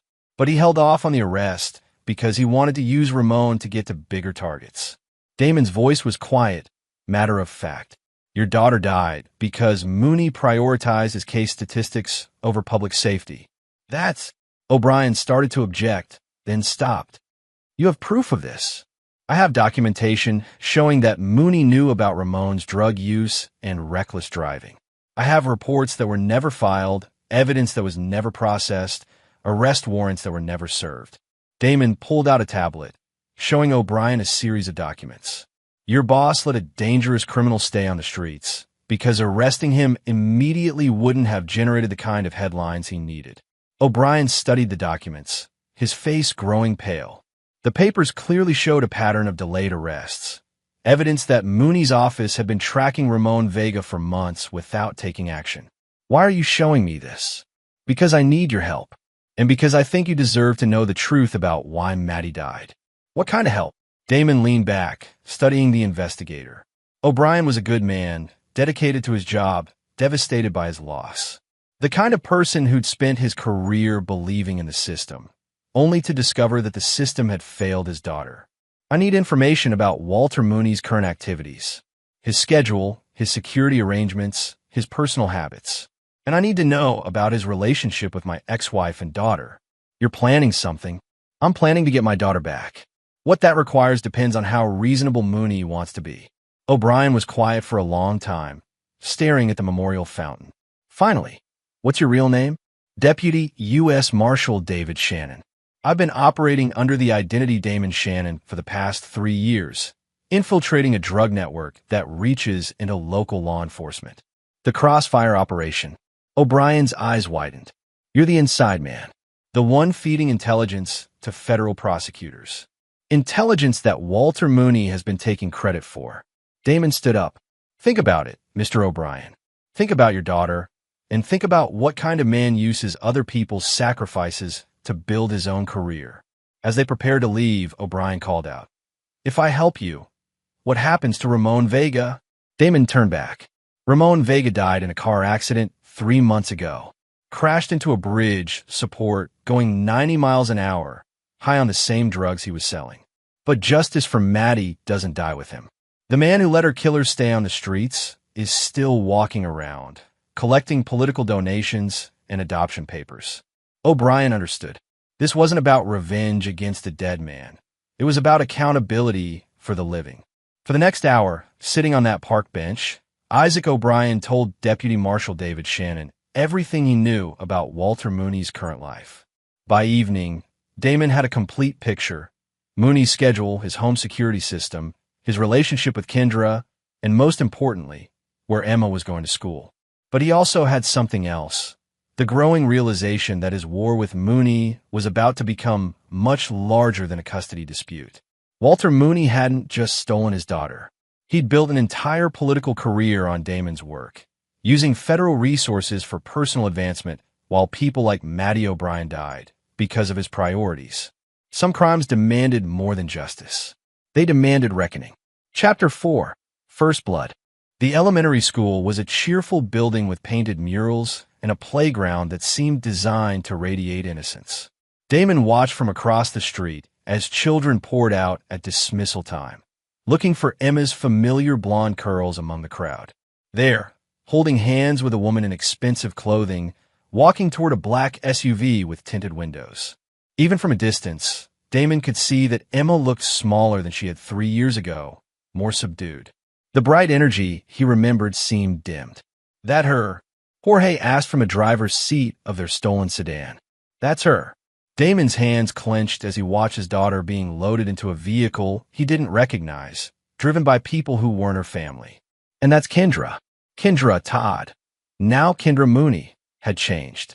Her hair was styled differently, her clothes more expensive than anything she'd worn during their marriage. She moved with the confidence of someone whose financial worries had evaporated, whose social status had been dramatically elevated.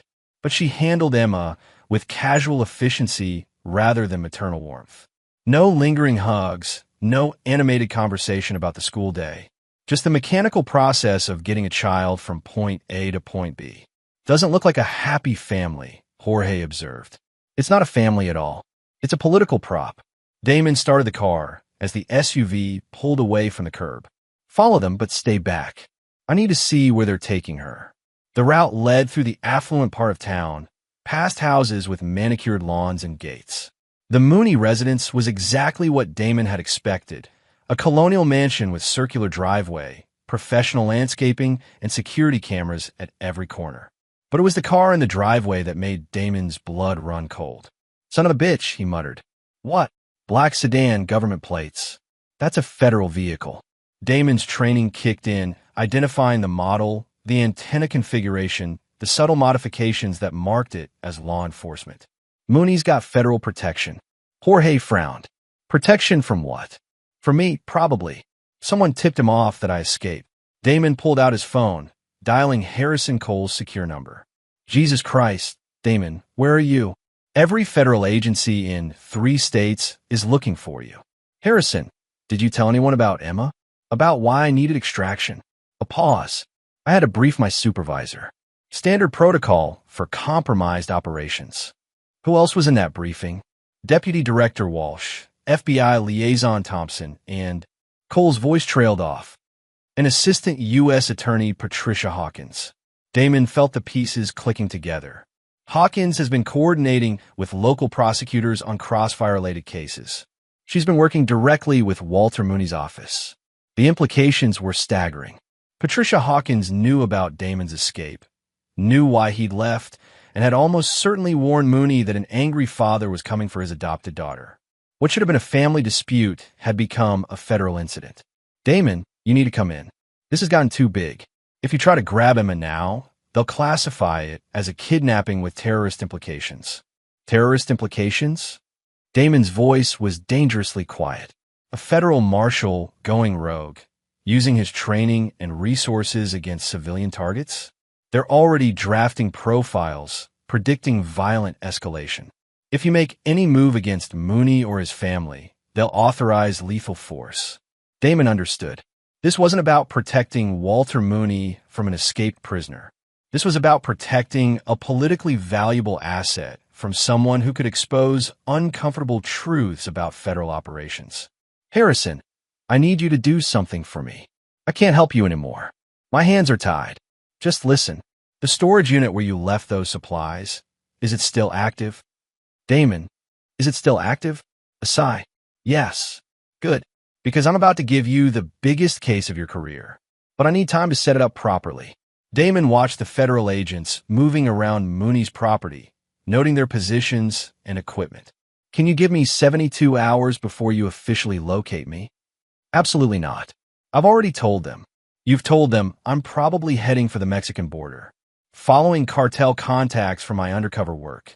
It'll take time to track me down through those networks. Cole understood the fiction being offered. Plausible misdirection that would buy time while providing cover for his eventual discovery of Damon's real location. 72 hours. But after that, I have to bring you in. After 72 hours, you won't have to bring me in. I'll surrender voluntarily. Damon ended the call and turned to Jorge. We need a new base of operations. Somewhere with communication capabilities and defensive positions. I know a place, Jorge said. My cousin Miguel owns an auto repair shop on the east side. Closed down 6 months ago, but the building's still solid. Good sight lines, multiple exits, and a tunnel that connects to the storm drain system. As they drove across town, Damon's mind was already working through the complexities of his new situation. This wasn't just about getting Emma back anymore. Federal resources were being used to protect Walter Mooney, which meant federal corruption at the highest levels. Patricia Hawkins had been coordinating with Mooney's office for months, sharing intelligence from Damon's operation. How much of that intelligence had been used for political gain rather than legitimate prosecution? How many cases had been manipulated for maximum political impact? And how many other families have been destroyed while career-minded prosecutors played games with justice? The auto shop was perfect, a concrete block building surrounded by chain-link fence with clear sight lines in every direction. Miguel Vega had left it equipped with workbenches, tools, and a small office with internet access. Miguel won't mind us using this, Damon asked, examining the building's defensive possibilities. Miguel's in Juarez, waiting for his visa appeal to process. He want me to use it? Jorge tested the lights and found them functional. Besides, he owes me. I took a conspiracy charge that should have been his. That evening, Damon began the most important research of his career. Using skills developed over 15 years of federal service, he started building cases against everyone who had participated in destroying his family. Walter Mooney was just the beginning. Patricia Hawkins had a pattern of feeding federal intelligence to local prosecutors in exchange for political favors. The cases were solid, but the timing was always convenient for maximum media impact. Assistant Prosecutor Bradley Snyder had been using sealed federal indictments to target Mooney's political opponents, leaking information that should have been classified. FBI liaison agent Sandra Wright had been manipulating evidence databases, altering timestamps and chain of custody records to support preferred narratives. By midnight, Damon had identified a conspiracy that reached from local prosecutors' offices to federal agencies. Emma's adoption wasn't just personal. It was political insurance, ensuring that the undercover marshal at the center of their corruption couldn't threaten their careers. You look like you found something big, Jorge said, bringing coffee and sandwiches from a nearby diner. Bigger than I thought. Damon showed him the connections he'd mapped. They didn't just steal my daughter. They've been using my operation to commit federal crimes for over a year. So what's the plan? Damon leaned back in his chair, studying the evidence on his laptop screen. In 72 hours, Harrison Cole would be forced to track him down. Before that happened, he needed to ensure that everyone involved in this conspiracy faced consequences. But first, he needed to send a message that would get their attention. Isaac O'Brien is working late tonight, Damon said, checking the investigator's schedule. Security cameras show him alone in the DA's office, going through case files. And he's about to discover that someone broke into Walter Mooney's office and left some very interesting documents on his desk. Jorge grinned. Documents that prove Mooney's been corrupt? Documents that prove everyone's been corrupt. By morning, Isaac O'Brien is going to have evidence of federal crimes that will destroy half the prosecutors in this state. Damon started gathering his equipment. But more importantly, Walter Mooney is going to realize that the man he's been hiding from isn't some desperate escape convict. What is he then? Damon checked his weapon and started toward the door. someone who knows how to bring down criminal empires from the inside. As they drove through the empty streets toward the courthouse, Damon thought about Emma sleeping in a strange house, surrounded by people who saw her as a political asset rather than a little girl who missed her father. Soon, sweetheart, Daddy's going to fix this. But first, he was going to remind Walter Mooney and his friends what happened when you made an enemy of someone who'd spent 3 years learning how criminals really thought. The war was just beginning. Chapter 5. Psychological Warfare. At 2:30 a.m., the courthouse was empty except for security guards making their rounds and Isaac O'Brien working alone in his office on the 3rd floor. Damon had studied the building's security for months during his trial, noting camera positions, guard rotations, and the maintenance schedules that created brief windows of opportunity. Getting inside was almost insultingly easy for someone with his training. O'Brien looked up as his office door opened, instinctively reaching for the service weapon he wore despite being an investigator rather than patrol officer. But he relaxed when he recognized Damon's face. "Marshal Shannon, I didn't expect to see you again so soon. I told you I needed information, but what I really need is justice." Damon entered the office and closed the door behind him. "Are you recording this conversation?" "Should I be?" "That depends on whether you want to be a witness or a co-conspirator." Damon placed a thick envelope on O'Brien's desk. "Those are copies of federal communications showing that Walter Mooney has been using classified intelligence for political purposes, that he's been manipulating federal investigations to target his political opponents, and that he's been covering up evidence of corruption that reaches into federal agencies." O'Brien opened the envelope with shaking hands. The documents inside were damning. Emails between Mooney and federal prosecutors, intelligence reports with political annotations, evidence of case timing designed for maximum media impact. "Where did you get these?" "I've been a federal marshal for 15 years, Mr. O'Brien. I have access to systems and databases that most people can't imagine." Damon sat across from the investigator. "The question is, what are you going to do with that information?" O'Brien studied the documents, his face growing pale as he understood their implications. "If these are real, they're real, and they're just the beginning." Damon leaned forward. "Patricia Hawkins has been using her position as assistant U.S. attorney to coordinate with local prosecutors like Mooney. Federal intelligence has been shared illegally, federal investigations have been compromised, and federal resources have been used to advance political careers. You're talking about conspiracy, RICO violations. This would bring down half the prosecutor's office and at least 3 federal officials." "That's exactly what I'm talking about." O'Brien set the documents down, his hands trembling slightly. "What do you want from me?" "I want you to do your job. Investigate these crimes. Build cases. File reports." Damon stood up. "But I want you to do it quickly, because in 60 hours, I'm going to take more direct action." "What kind of direct action?" "The kind that ensures my daughter comes home where she belongs." O'Brien understood the implication. If these documents didn't produce results within Damon's timeline, he was prepared to escalate to methods that wouldn't require evidence or legal proceedings. "Marshal Shannon, I understand you're angry, but if you do something violent—" "I'm not planning violence, Mr. O'Brien. I'm planning exposure." Damon moved toward the door.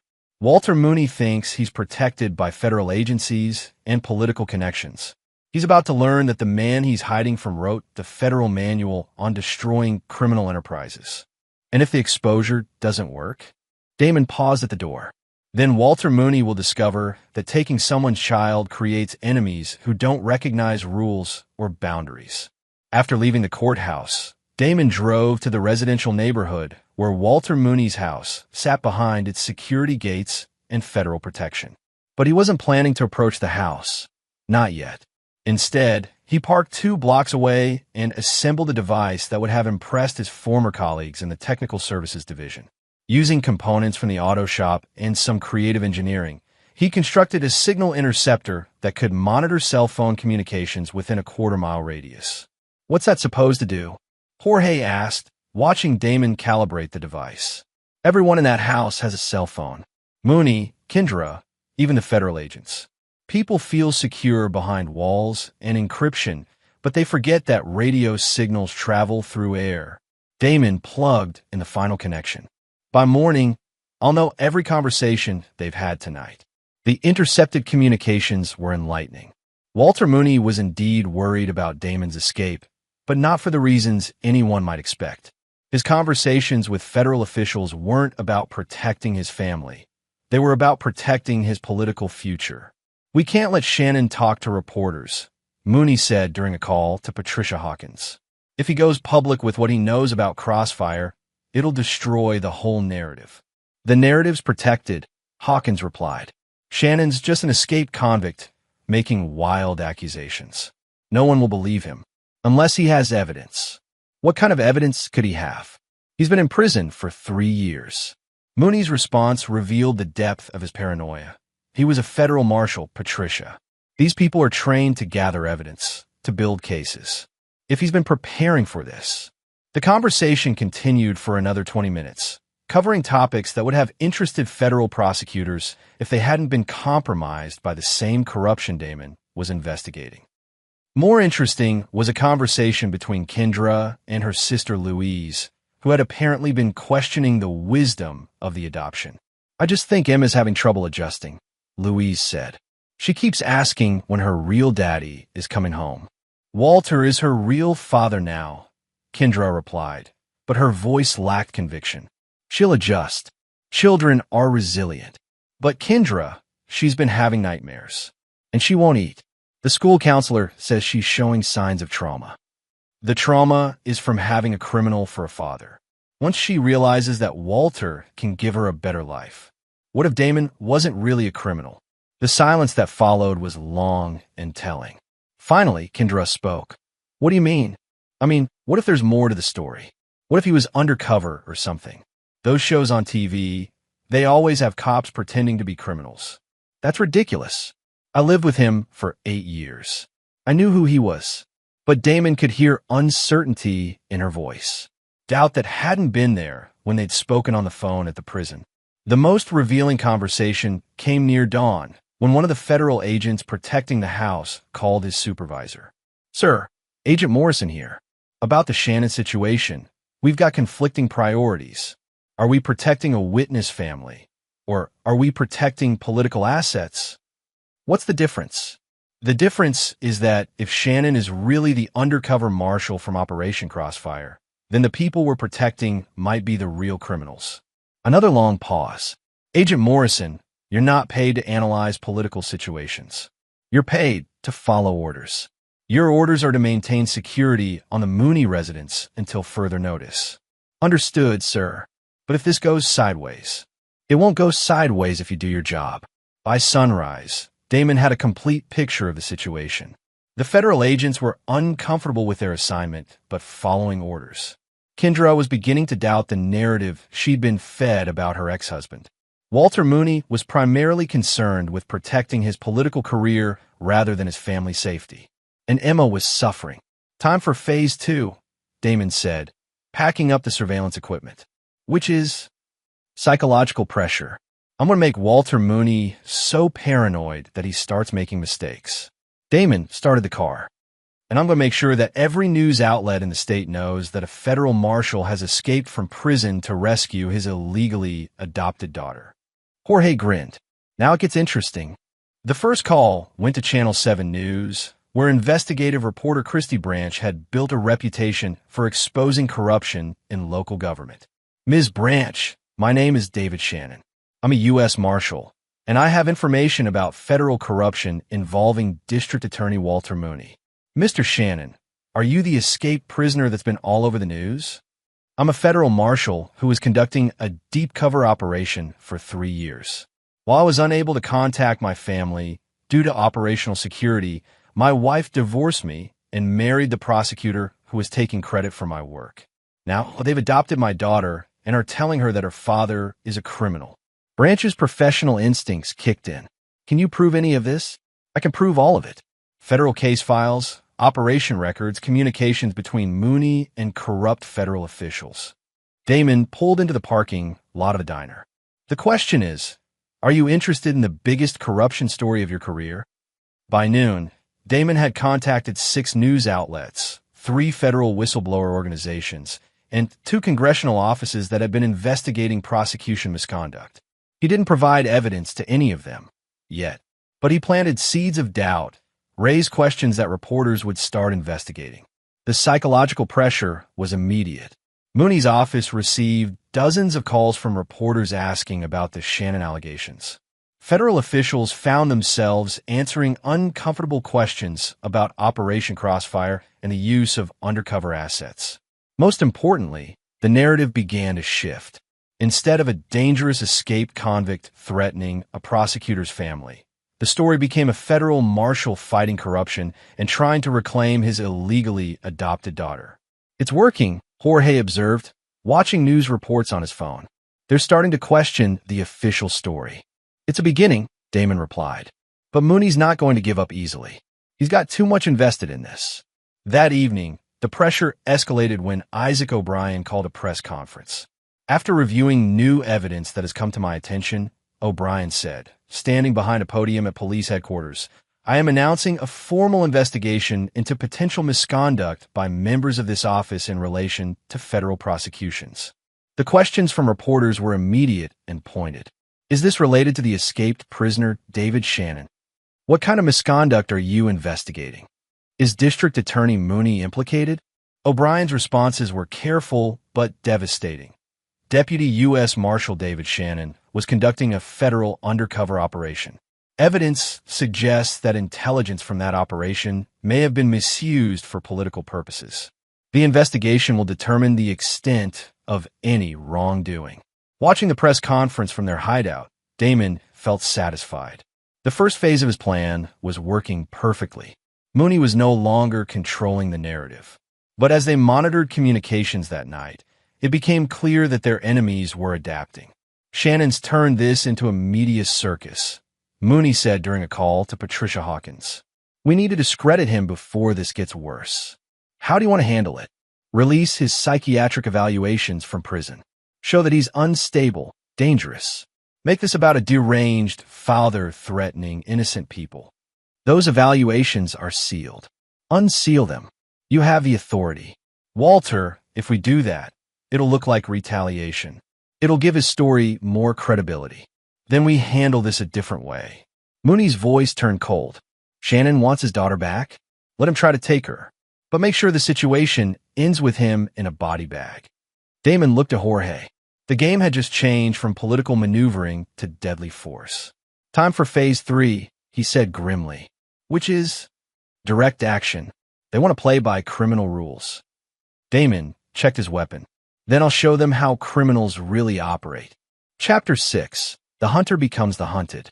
The hunting cabin belonged to Walter Mooney's brother, a fact that appeared in no public records, but showed up in Damon's deep-dive investigation of family assets. Nestled in the mountains 40 miles from the city, it represented exactly the kind of safe house a paranoid prosecutor might use when federal protection wasn't enough. Damon had been tracking the convoy of vehicles since they left the Mooney residence at dawn. 3 black SUVs with federal agents, 1 armored sedan with Walter and Kendra, and a small van that broke off in the group after 20 miles. The van contained Emma. "They're splitting up," Jorge observed from the passenger seat. "Smart play. Take the kid to a secure location while the parents go somewhere else." Not smart enough. Damon had been anticipating this move. The cabin is where they think they're safest. It's also where they're most vulnerable. The mountain roads were treacherous, winding through forests that provided excellent cover for surveillance and tactical positioning. Damon had studied these routes during his investigation, identifying choke points where a small force could control much larger numbers. But first, he needed to confirm Emma's location. The tracking device he'd planted on the van, a small magnetic unit attached during a brief stop at a gas station, showed it had stopped at a residential facility 20 miles from the cabin. When Damon drove past the location, he saw what appeared to be a private psychiatric facility, the kind of place where wealthy families sent troubled children. "Son of a bitch," he muttered. "They're having her committed." Jorge understood immediately. If she's in a mental facility, they can claim she's delusional. Anything she says about her real father gets dismissed as fantasy. And if something happens to me, she disappears into the system. Another foster kid with psychological problems. Damon's hands clenched on the steering wheel. Walter Mooney is more creative than I gave him credit for. The psychiatric facility was surrounded by high fences and security cameras, designed to keep patients in rather than intruders out. But it also had protocols for family visits, medical emergencies, and staff rotations that created opportunities for someone with the right knowledge. I need to get her out of there before I deal with Mooney, Damon said. But I can't do both operations simultaneously. Maybe you don't have to. Jorge pulled out his phone. My cousin Miguel just crossed the border. He owes me some favors, and he's got friends who specialize in extractions. Jorge, I can't ask you to. You're not asking. I'm volunteering. Jorge's voice was firm. Emma's not the only kid who's been screwed by the system. Miguel and his crew, they don't like people who hurt children. While Jorge made arrangements for Emma's extraction, Damon focused on the cabin where Walter and Kendra had taken refuge. Satellite imagery showed a building designed for defense, limited access roads, clear fields of fire, secure communications equipment. But it also showed something else, a propane tank that supplied the cabin's heating system, positioned unfortunately close to the main structure. Classic vulnerability, Damon muttered, studying the layout. They're thinking about conventional assault, not creative demolition. By nightfall, Damon was positioned on a ridge overlooking the cabin, using military-grade optics to observe federal agents setting up a defensive perimeter. 8 agents, well-armed and professionally positioned, with clear communications and overlapping coverage. Professional, but predictable. At 10:30 p.m., Jorge called with an update. Emma's out. Miguel's people got her during a shift change. She's safe. Damon felt a weight lift from his shoulders. Emma was secure, which meant he could focus entirely on Walter Mooney without worrying about collateral damage. Where is she? Safe house across the state line. Miguel's taking her to his sister in Tucson. She'll be treated like family until this is over. Tell Miguel I owe him everything. Tell him yourself when this is finished.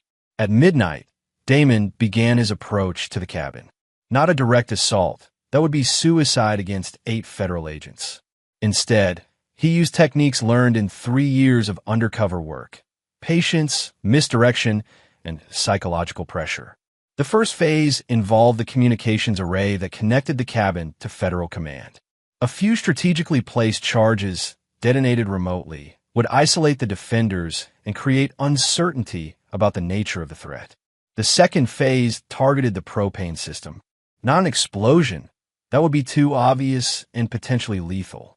Instead, a carefully controlled leak that would force evacuation while creating the impression of a much larger and more sophisticated attack. The third phase was pure theater, projecting voices and sounds that would convince the defenders they were facing a large assault team rather than a single federal marshal with a grudge. At 12:47 a.m., the communications array went dark. At 12:52 a.m., propane alarms began shrieking inside the cabin. At 1 a.m., speakers hidden around the perimeter began broadcasting tactical communications that suggested a coordinated assault by multiple teams. The effect was immediate and predictable. Federal agents, trained to respond to conventional threats, found themselves facing a situation that didn't match their protocols. Communication with command was impossible. The cabin was potentially about to explode, and enemy forces appeared to be coordinating attacks from multiple directions. The evacuation was swift and professional, exactly as Damon had anticipated. Within 10 minutes, all personnel were clear of the building and taking defensive positions in the surrounding woods, which left Walter and Kendra Mooney alone in the cabin, cut off from protection and facing what they believed was a massive federal assault. Damon's voice came through speakers he'd positioned inside the building during his earlier reconnaissance. Walter, this is Deputy Marshal David Shannon. I think it's time we had a conversation. From his position in the woods, Damon could see Mooney moving frantically through the cabin, searching for weapons or communication devices. Kendra appeared to be in shock, sitting motionless in the main room. I know you can hear me, Walter. Your federal protection is gone. Your communication is cut. Your allies can't help you. Damon's voice was calm, professional. But I'm not here to hurt you. I'm here to offer you a choice. Mooney's response came through a window he'd opened. What kind of choice? You can resign from office, divorce my ex-wife, and disappear from our lives forever. In exchange, I don't release the evidence I've gathered about your corruption to every news outlet in the country. You're insane if you think. Or, Damon continued, you can keep fighting. Keep trying to destroy my family. Keep using federal resources to protect your political career. His voice hardened. But understand that if you choose that path, I will systematically dismantle everything you've built. Your career, your reputation, your political future, all of it will burn. Kendra's voice joined the conversation. Damon, is that really you? Hello, Kendra. The news reports, they said you were a federal marshal, that you were undercover. I've been undercover for 3 years, investigating the drug network that Walter's been prosecuting. Every case he's won, every headline he's generated, every political connection he's made, it's all been built on my work. That's impossible. You were dealing drugs. I saw the evidence. You saw what you were supposed to see. What I needed you to see to maintain my cover. Damon's voice softened. I couldn't tell you the truth. Too many lives depended on the operation staying secret. Through his scope, Damon could see Kendra's face as she processed this information. 3 years of believing her husband was a criminal. 3 years of guilt and anger and betrayal, suddenly recontextualized. You let me think. She started, then stopped. I'll let you think what you needed to think to keep you and Emma safe. If my cover had been blown, the people I was investigating would have killed all of us. Walter Mooney's voice cut through the conversation. Even if that's true, you abandoned your family. You chose your job over your wife and daughter. I chose to protect them, and I chose to serve justice. You chose to steal my family while I was serving my country. Damon's voice turned cold. You chose to build your career on my sacrifice. You chose to adopt my daughter as a political trophy. Emma needed a stable home. Emma needed her father, but you made sure she couldn't have that. The conversation continued for another hour, with Damon systematically dismantling every justification Mooney offered. By dawn, it was clear that negotiation wasn't going to resolve the situation. Walter Mooney was too invested in his political future to simply walk away. And Kendra, despite her growing doubts, wasn't ready to abandon the life she'd built with her new husband. Last chance, Walter, Damon said as the sun rose over the mountains. Resign and disappear, or face the consequences. Go to hell, Shannon. Wrong answer. At 6 a.m., every news outlet in the country received a comprehensive package of evidence documenting federal corruption in the Mooney administration. Financial records, communication transcripts, operational reports. Everything needed to prove that Walter Mooney had been using classified federal intelligence for political gain. By 8 a.m., Patricia Hawkins was under arrest for conspiracy and abuse of federal authority. By 10 a.m., 3 assistant prosecutors had been suspended pending federal investigation. By noon, Walter Mooney's political career was over. But Damon wasn't finished. The real reckoning was just beginning. Chapter 7. The Reckoning. The federal courthouse in downtown was surrounded by news vans and protesters by the time Walter Mooney arrived for his emergency hearing. His political career was in ruins, his federal allies under arrest, and his carefully constructed public image crumbling under the weight of evidence that painted him as a corrupt opportunist who'd built his success on classified intelligence. But he still had Emma's adoption papers, still had legal custody of Damon's daughter, and he was determined to use that as leverage. Damon watched from across the street, no longer hiding his presence. The manhunt had ended when Harrison Cole officially located him that morning, accepting his surrender in front of television cameras. But Damon's surrender came with conditions. Full immunity in exchange for testimony about federal corruption and a federal review of Emma's adoption. You sure about this? Jorge asked. He'd also surrendered, though his deal was more complicated. Deportation back to Mexico rather than additional prison time, with Miguel's help in establishing a new life across the border. I'm sure. Damon checked his watch. Mooney thinks he's going to negotiate from a position of strength. He's about to learn otherwise. Inside the courthouse, Walter Mooney sat with his attorney, a high-priced criminal defense lawyer who specialized in political scandals. Across the table, federal prosecutors were presenting their case for corruption charges that would result in decades in prison. But Mooney's focus was on the custody hearing scheduled for that afternoon. Even if they convict me on corruption, he told his lawyer, I still have legal custody of the girl.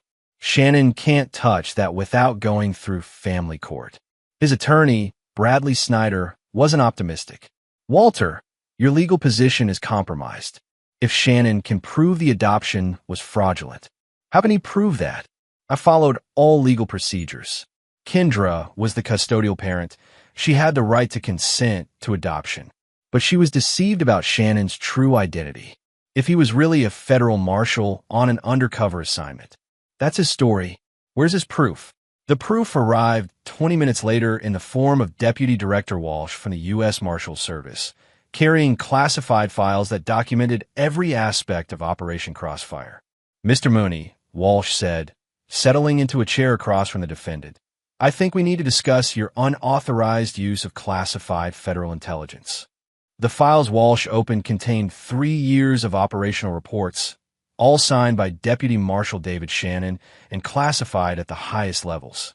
They documented a deep cover investigation that had resulted in over 200 arrests and the dismantling of criminal networks spanning 5 states. They also documented how Walter Mooney had systematically used intelligence from that operation to advance his political career. Every prosecution you've claimed credit for, Walsh continued, every press conference you've held, every political donation you've received based on your innovative approaches to organized crime, all of it was built on Marshal Shannon's undercover work. Mooney's attorney studied the documents, his face growing pale. These files are classified. How did they become available for? Marshal Shannon requested declassification as part of his cooperation agreement. The Attorney General approved the request this morning. Walsh turned to Mooney. The question now is whether you want to add espionage charges to your corruption indictment. Espionage. Mooney's voice cracked. You shared classified federal intelligence with unauthorized personnel. You used classified information for personal gain. In some circles, that's considered treason. By noon, Walter Mooney's legal position had collapsed entirely. The corruption charges were ironclad, the espionage implications were terrifying, and his political career was over. But he still refused to give up Emma. I don't care what Shannon was doing, he told his attorney during a break. I don't care if he was saving the world. I legally adopted that girl, and I'm not giving her up. Walter, be realistic. You're facing 20 years in federal prison. How are you going to raise a child from a jail cell? Kendra can raise her.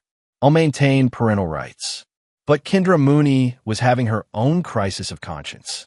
The woman who'd married Walter Mooney was discovering that her previous husband, the man she'd thought was a criminal who'd abandoned his family, had actually been a federal agent conducting one of the most important undercover operations in recent history.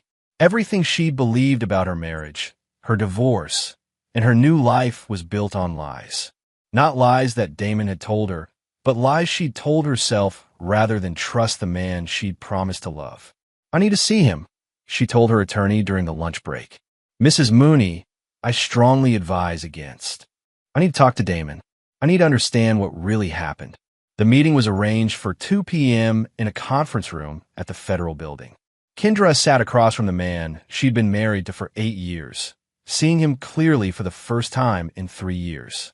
He looked older, harder, marked by the stress of living as a criminal while serving his country.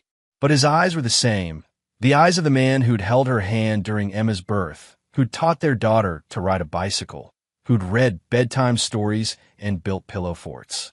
I'm sorry, she said finally. For what? For not trusting you. For not believing that you had reasons for the things you were doing. Tears started flowing. For letting them take Emma from you. Damon was quiet for a long time. When he spoke, his voice was gentle but firm.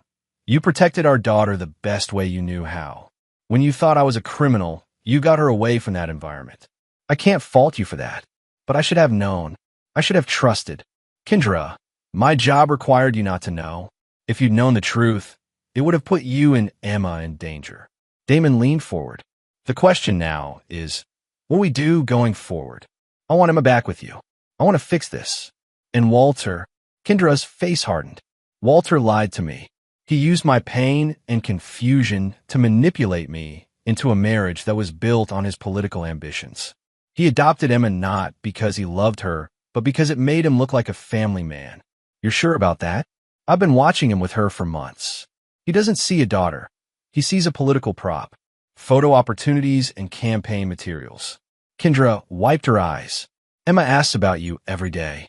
She doesn't understand why her daddy doesn't come home. That afternoon, the custody hearing became a formality.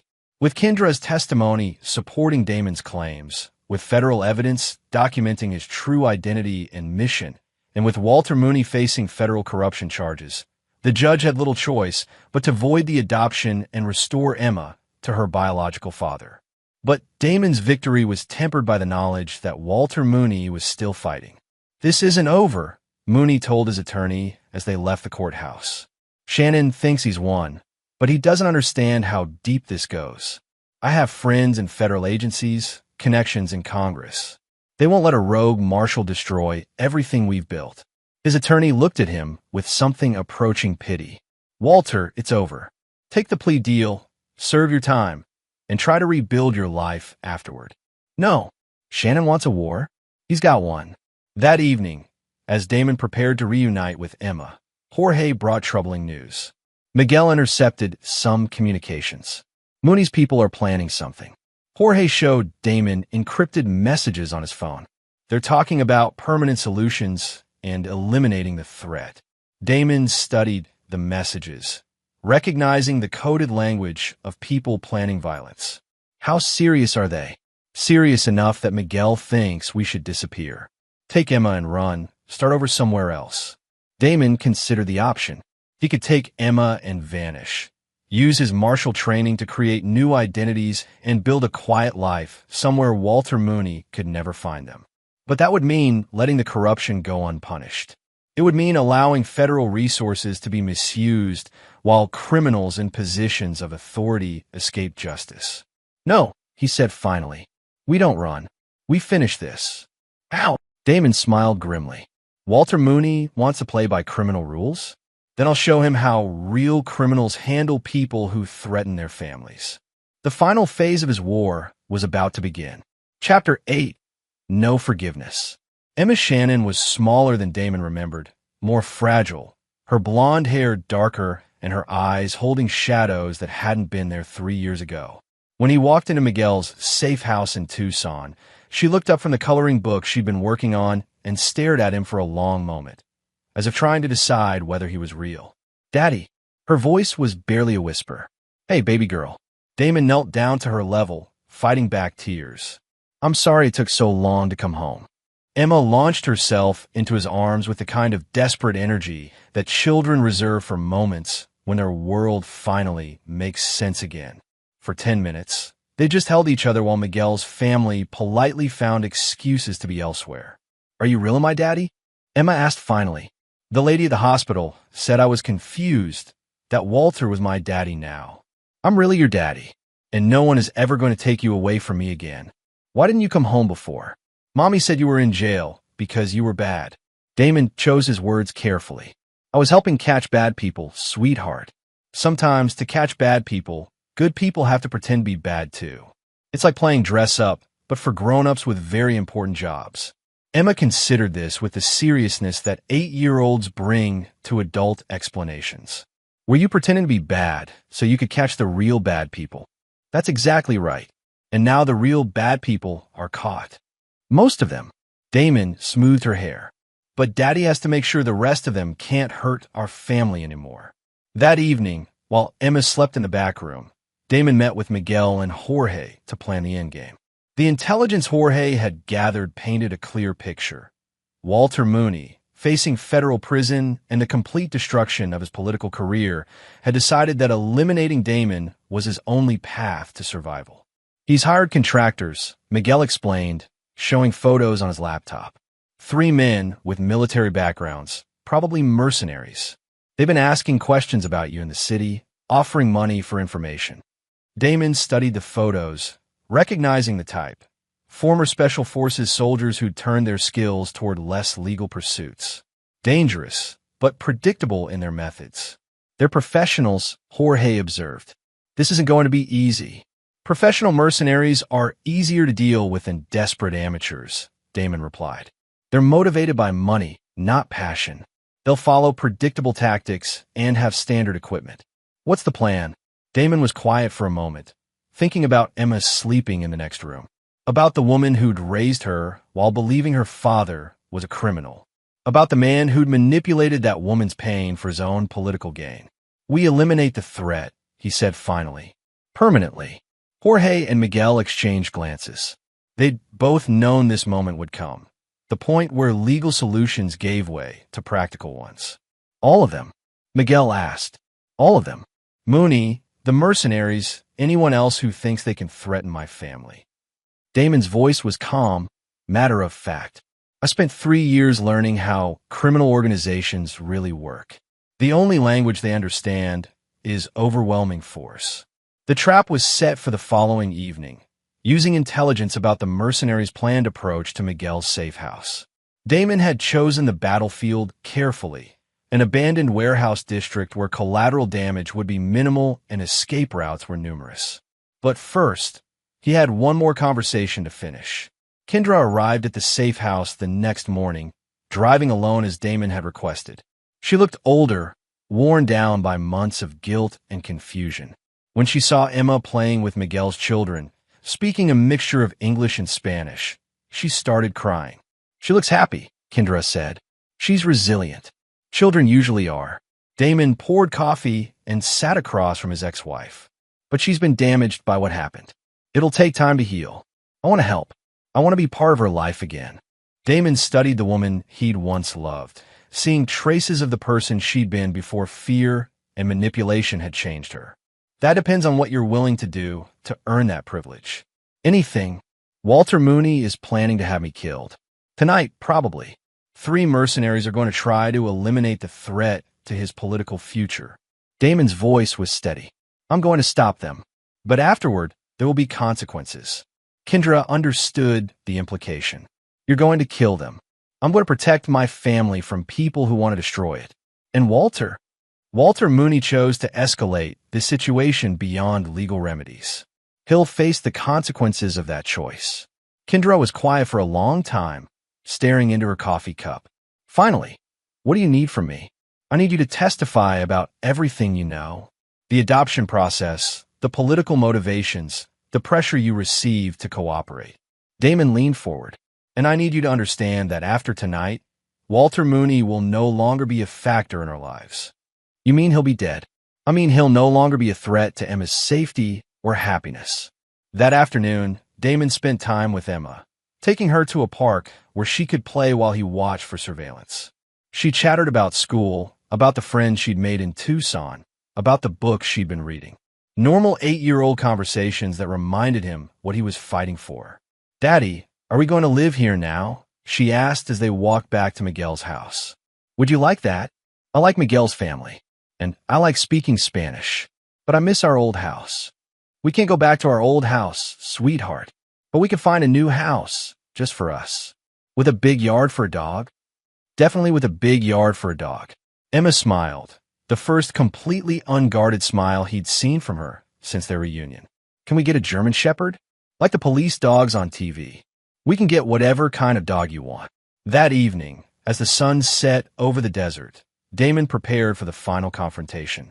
The weapons Miguel had provided were military-grade. The communications equipment was state-of-the-art, and the tactical plan was designed to ensure no one escaped to threaten his family again. You sure about this? Jorge asked, checking his equipment one final time. I'm sure. Damon looked back at the house where Emma was having dinner with Miguel's family, safe and happy and unaware that her father was about to commit murder to keep her that way. Some things can't be forgiven. Some people can't be allowed to live. And after tonight, Emma and I disappear. New identities, new life, somewhere Walter Mooney's friends can't find us. Damon checked his watch. But first, we remind these people what happens when you threaten a federal marshal's family. The warehouse district was dark and quiet when the mercenaries arrived. 3 vehicles, professional spacing, careful surveillance of the target building. They moved like the soldiers they'd once been, efficient and coordinated. They never saw the trap closing around them. Damon had positioned himself with clear fields of fire, overlapping coverage zones, and multiple escape routes. Jorge and Miguel controlled the perimeter, ensuring no one could flee once the engagement began. The fight lasted less than 10 minutes. When it was over, 3 mercenaries were dead, their vehicles were burning, and Walter Mooney's last hope of eliminating the threat to his political future had been permanently removed. But Damon wasn't finished. At midnight, Walter Mooney was awakened in his federal holding cell by guards who informed him he had a visitor. The meeting room was empty except for a man Mooney initially didn't recognize, someone older, harder, wearing the kind of expression that suggested violence was always an option. "Hello, Walter." Recognition dawned slowly. "Shannon, how did you?" "I'm a federal marshal with 20 years of experience. Getting access to federal facilities isn't as difficult as you might think." Damon sat across from Mooney, his hands visible on the table. "We need to talk. I have nothing to say to you." "That's fine. You can listen." Damon's voice was calm, conversational. "Your mercenaries are dead. Your political career is over. Your corruption prosecutions are moving forward. In approximately 6 months, you'll be sentenced to federal prison for 20 to 30 years. Mooney's face went pale. "You killed them. They were threatening my family. I dealt with the threat." Damon leaned forward slightly. "But here's what you need to understand, Walter. This isn't over. Not for you." "What do you mean?" "I mean that for the rest of your life, however long that might be, you'll be looking over your shoulder. You'll wonder if the prisoner walking behind you in the yard knows who you are. You'll wonder if the guard taking your lunch tray has been paid to look the other way. You'll wonder if your cellmate has received certain incentives to ensure your stay in federal prison is memorable." Mooney was shaking now. "You can't. I spent 3 years in federal prison, Walter. I know how it works. I know which guards can be bought, which prisoners hold grudges against corrupt prosecutors, which officials can arrange for unfortunate accidents." Damon's smile was cold. "Most importantly, I know how to ensure that word spreads about exactly what you did to my family." "Shannon, please. 20 to 30 years is a long time, especially when everyone knows you're the corrupt prosecutor who tried to steal a federal marshal's daughter." Damon stood up. "Enjoy your retirement, Walter. I hope it's everything you deserve." As Damon walked toward the door, Mooney called out, "What about Kendra? What about your ex-wife?" Damon paused without turning around. "What about her? She was part of this too. She married me. She allowed the adoption. She kept Emma away from you. Kendra was lied to, manipulated. She made decisions based on incomplete information." Damon turned back to face Mooney. "You, on the other hand, knew exactly what you were doing. You used classified federal intelligence to build a political career.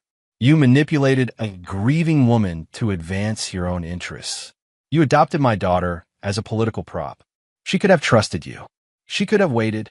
She was protecting our daughter from what she thought was a criminal father. That's what mothers do."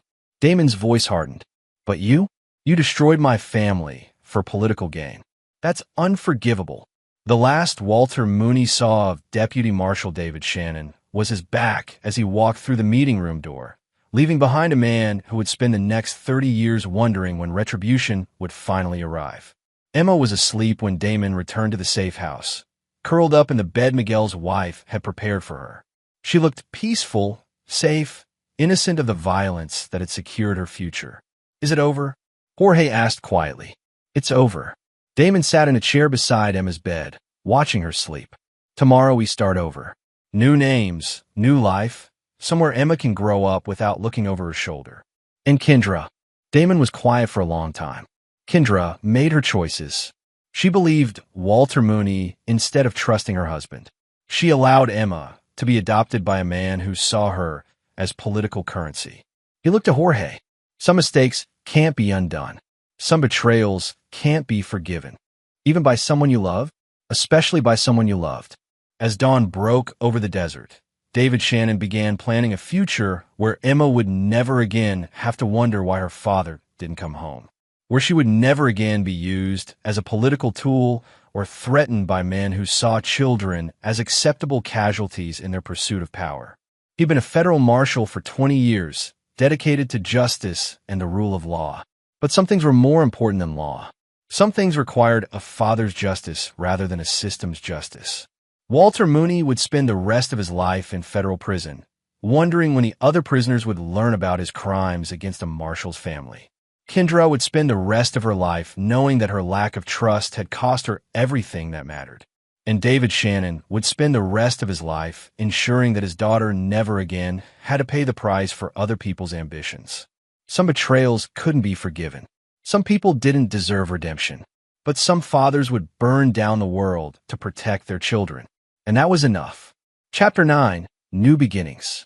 6 months later, Emma Rodriguez was having the time of her life on the beach in Costa Rica, building sandcastles with her new dog, Rex, a German Shepherd puppy who'd been trained to be both companion and protector.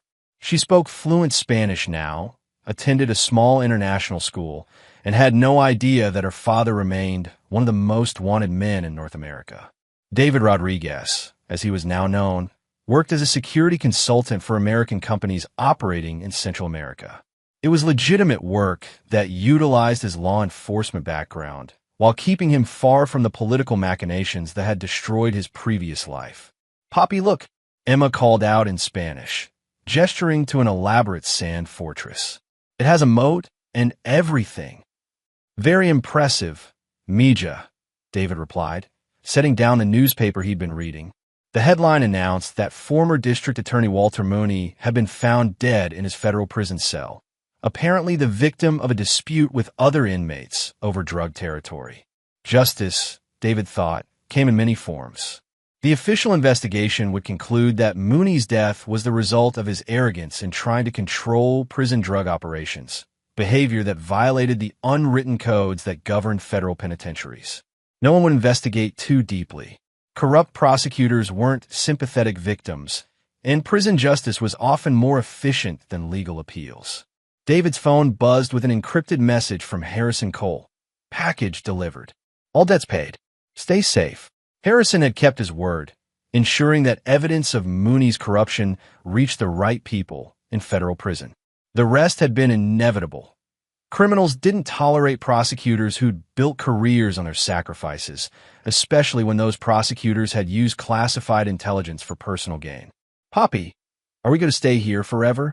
Emma asked, settling down beside him on the beach chair. "Would you like that? I like it here.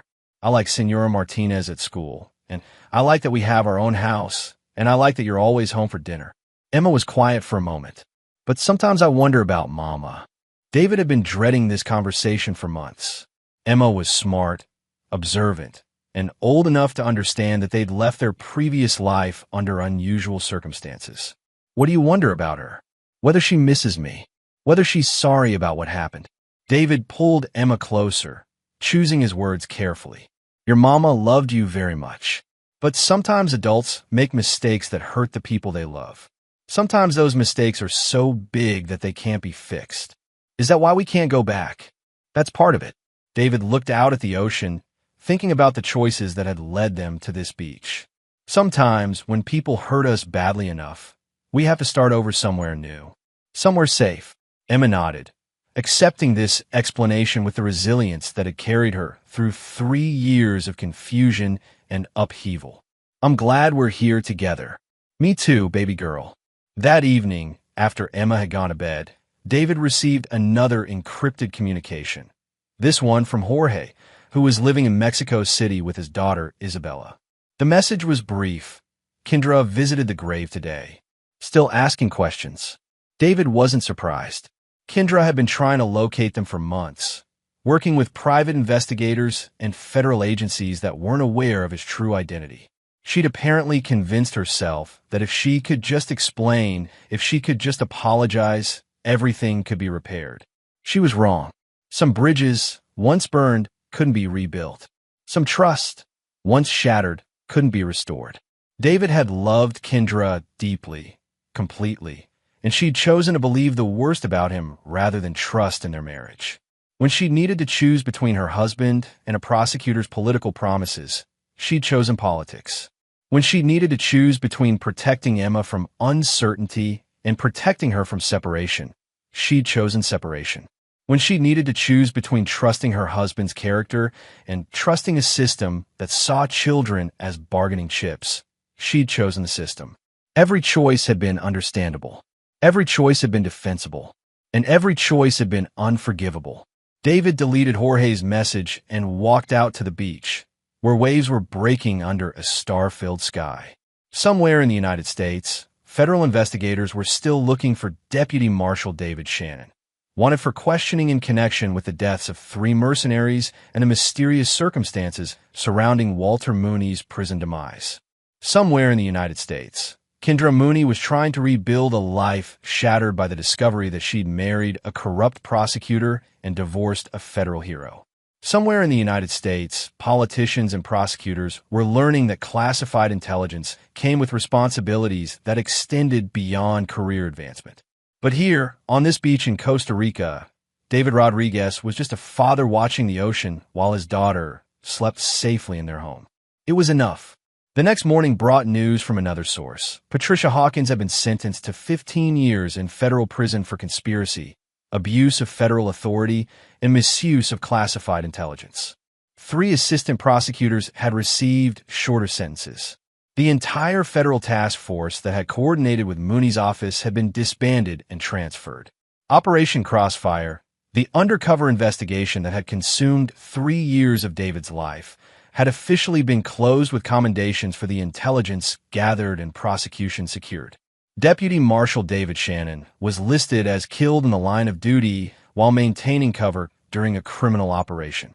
His funeral had been closed casket, attended by federal officials who praised his sacrifice and dedication. Harrison Cole had given a eulogy that brought tears to hardened federal agents. Kendra had attended the funeral, David learned from news reports. She'd stood in the back, wearing black, accepting condolences from people who praised her dead husband's service to his country. The irony was perfect. Kendra was grieving for a husband she'd lost through her own choices, while the man she divorced was raising their daughter on a beach thousands of miles away. "Poppy, what are you reading?" Emma asked, climbing into his lap at the breakfast table. "Just news from home. Do you miss it?" David considered the question seriously. Did he miss the United States? The work of federal law enforcement? The satisfaction of putting criminals in prison through legal means rather than practical ones? "I miss some things," he said finally, "but I don't miss the politics. I don't miss the corruption. And I don't miss the people who think children are acceptable casualties in their pursuit of power." "Do you think Mama misses us?" "I think she misses what she thinks we were. But she never really understood who we actually are." Emma thought about this with the seriousness that children bring to complex adult emotions. "Will she ever find us?" "No, baby girl. We're safe here. No one will ever take you away from me again." That afternoon, David received a final communication from the United States, a message from Isaac O'Brien, who'd been promoted to interim district attorney after Mooney's downfall. "Thought you should know. Kendra filed a missing persons report for Emma. Claims she's been kidnapped by an escaped federal prisoner. FBI is investigating, but they're having trouble substantiating her claims. Official records show Emma Rodriguez is a Costa Rican citizen living with her father, David Rodriguez, a legal security consultant. Immigration paperwork is spotless. No connection to any U.S. persons of interest.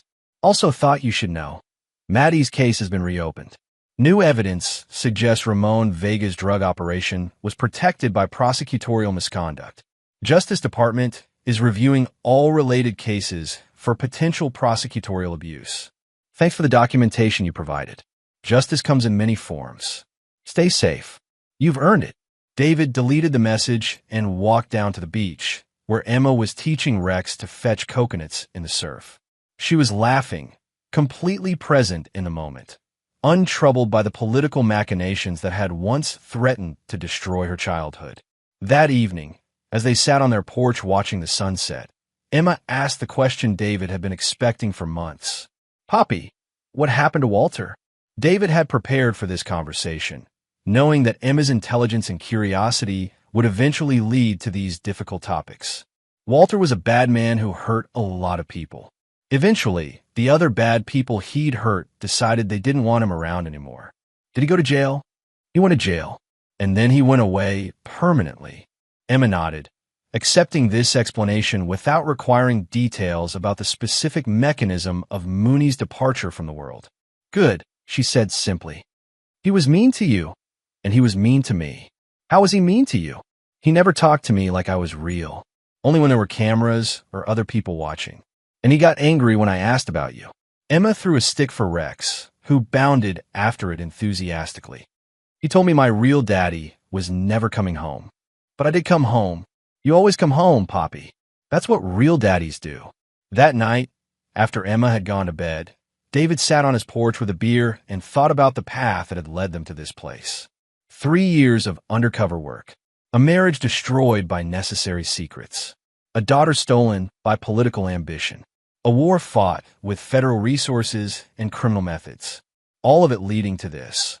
A beach house in Costa Rica, a little girl who felt safe, and a father who'd learned that sometimes justice required operating outside the law. His phone buzzed one final time. Another encrypted message. This one from an unexpected source. This is Kendra. I don't know if this number still works, but I needed to try. I know you're out there somewhere with Emma. I know you're keeping her safe. I know I don't deserve forgiveness, but I needed you to know that I understand now what I lost. I understand what my choices cost all of us. I hope someday you can forgive me. I hope someday Emma can forgive me. I hope you're both happy, wherever you are. I love you both. I'm sorry. David read the message twice, then deleted it without responding. Forgiveness wasn't impossible, but it wasn't necessary either. Emma was safe. Emma was happy. Emma was growing up with a father who would never let politics or ambition threaten her again. That was enough. Some mistakes were too fundamental to repair. Some betrayals cut too deep to heal.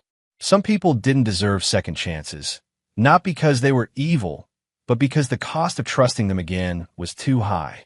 David Rodriguez finished his beer, checked the locks on his doors, and went to bed knowing that his daughter would wake up safe, loved, and free from the corruption that had once threatened to consume their lives.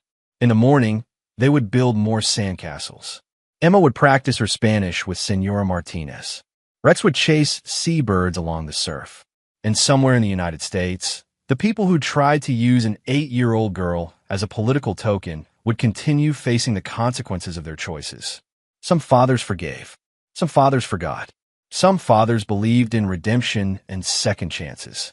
And some fathers burned down anyone who threatened their children, then disappeared to build new lives where their children could grow up safe.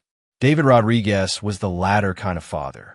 And Emma Rodriguez was the luckiest little girl in Costa Rica. Epilogue. 2 years later, Emma Rodriguez celebrated her 10th birthday on the beach behind their house, surrounded by friends from her international school and adults who knew David only as a successful security consultant who'd moved to Costa Rica for a quieter life. The party was everything a little girl's birthday should be. Laughter, games, too much cake, and a father who was present for every moment. That evening, after the guests had gone home and Emma had opened her presents, she curled up next to David on their porch swing with a new book about marine biology. Poppy, do you think we'll always live here? Do you want to always live here? I think so. I like our life. Emma was quiet for a moment. Do you ever wish things had been different? With Mama and Walter and all that? David considered the question carefully. Did he wish Kendra had trusted him? Did he wish she'd been patient enough to let him complete his mission before judging his character? Did he wish she'd protected Emma without destroying their family? I wish your mama had made different choices, he said finally. But if she had, we might not be here. We might not have Rex, or this house, or your friends at school. We might not have learned that we're strong enough to build a good life anywhere. So even bad things can lead to good things? Sometimes. But that doesn't make the bad things okay. It just means that strong people can build good lives even after bad things happen. Emma nodded, accepting this wisdom with a grace that had carried her through more upheaval than most children ever experience. I'm glad we're strong, Poppy. Me too, baby girl. Me too. As the stars came out over the Pacific Ocean, David Rodriguez held his daughter and thought about the choices that had brought them to this moment. Some people might call his methods extreme. Some people might argue that everyone deserved forgiveness, that healing required reconciliation, that families should find ways to repair what was broken. Those people had never had their children stolen by corrupt politicians. Those people had never faced the choice between legal justice and practical protection. Those people had never learned that sometimes love requires brutality, that sometimes protection requires destruction, that sometimes being a good father means being a very dangerous man. David Rodriguez had learned all of those things, and he'd chosen his daughter's safety over everyone else's comfort, her happiness over everyone else's redemption, her future over everyone else's politics. It was a choice he'd make again, without hesitation, as many times as necessary. Because some things were more important than forgiveness. Some things were more important than law. Some things were more important than everyone else's opinion about what constituted appropriate behavior for a federal marshal who'd been betrayed by everyone he trusted. Emma Rodriguez fell asleep in her father's arms as the waves whispered against the shore, safe in a world where her father's love was backed by skills that ensured no one would ever use her as a political tool again. And in the morning, they would build new sandcastles. Because that's what survivors do. They build new lives, stronger than the ones that were destroyed. And they never, ever forget the people who try to take away what mattered most. And there you have it. Another story comes to an end. What did you think? I'd love to hear your thoughts in the comments below. If you enjoy this story, consider joining our community by subscribing. It means the world to us. For more stories like this one, check out the recommended videos on screen. And I'll see you there.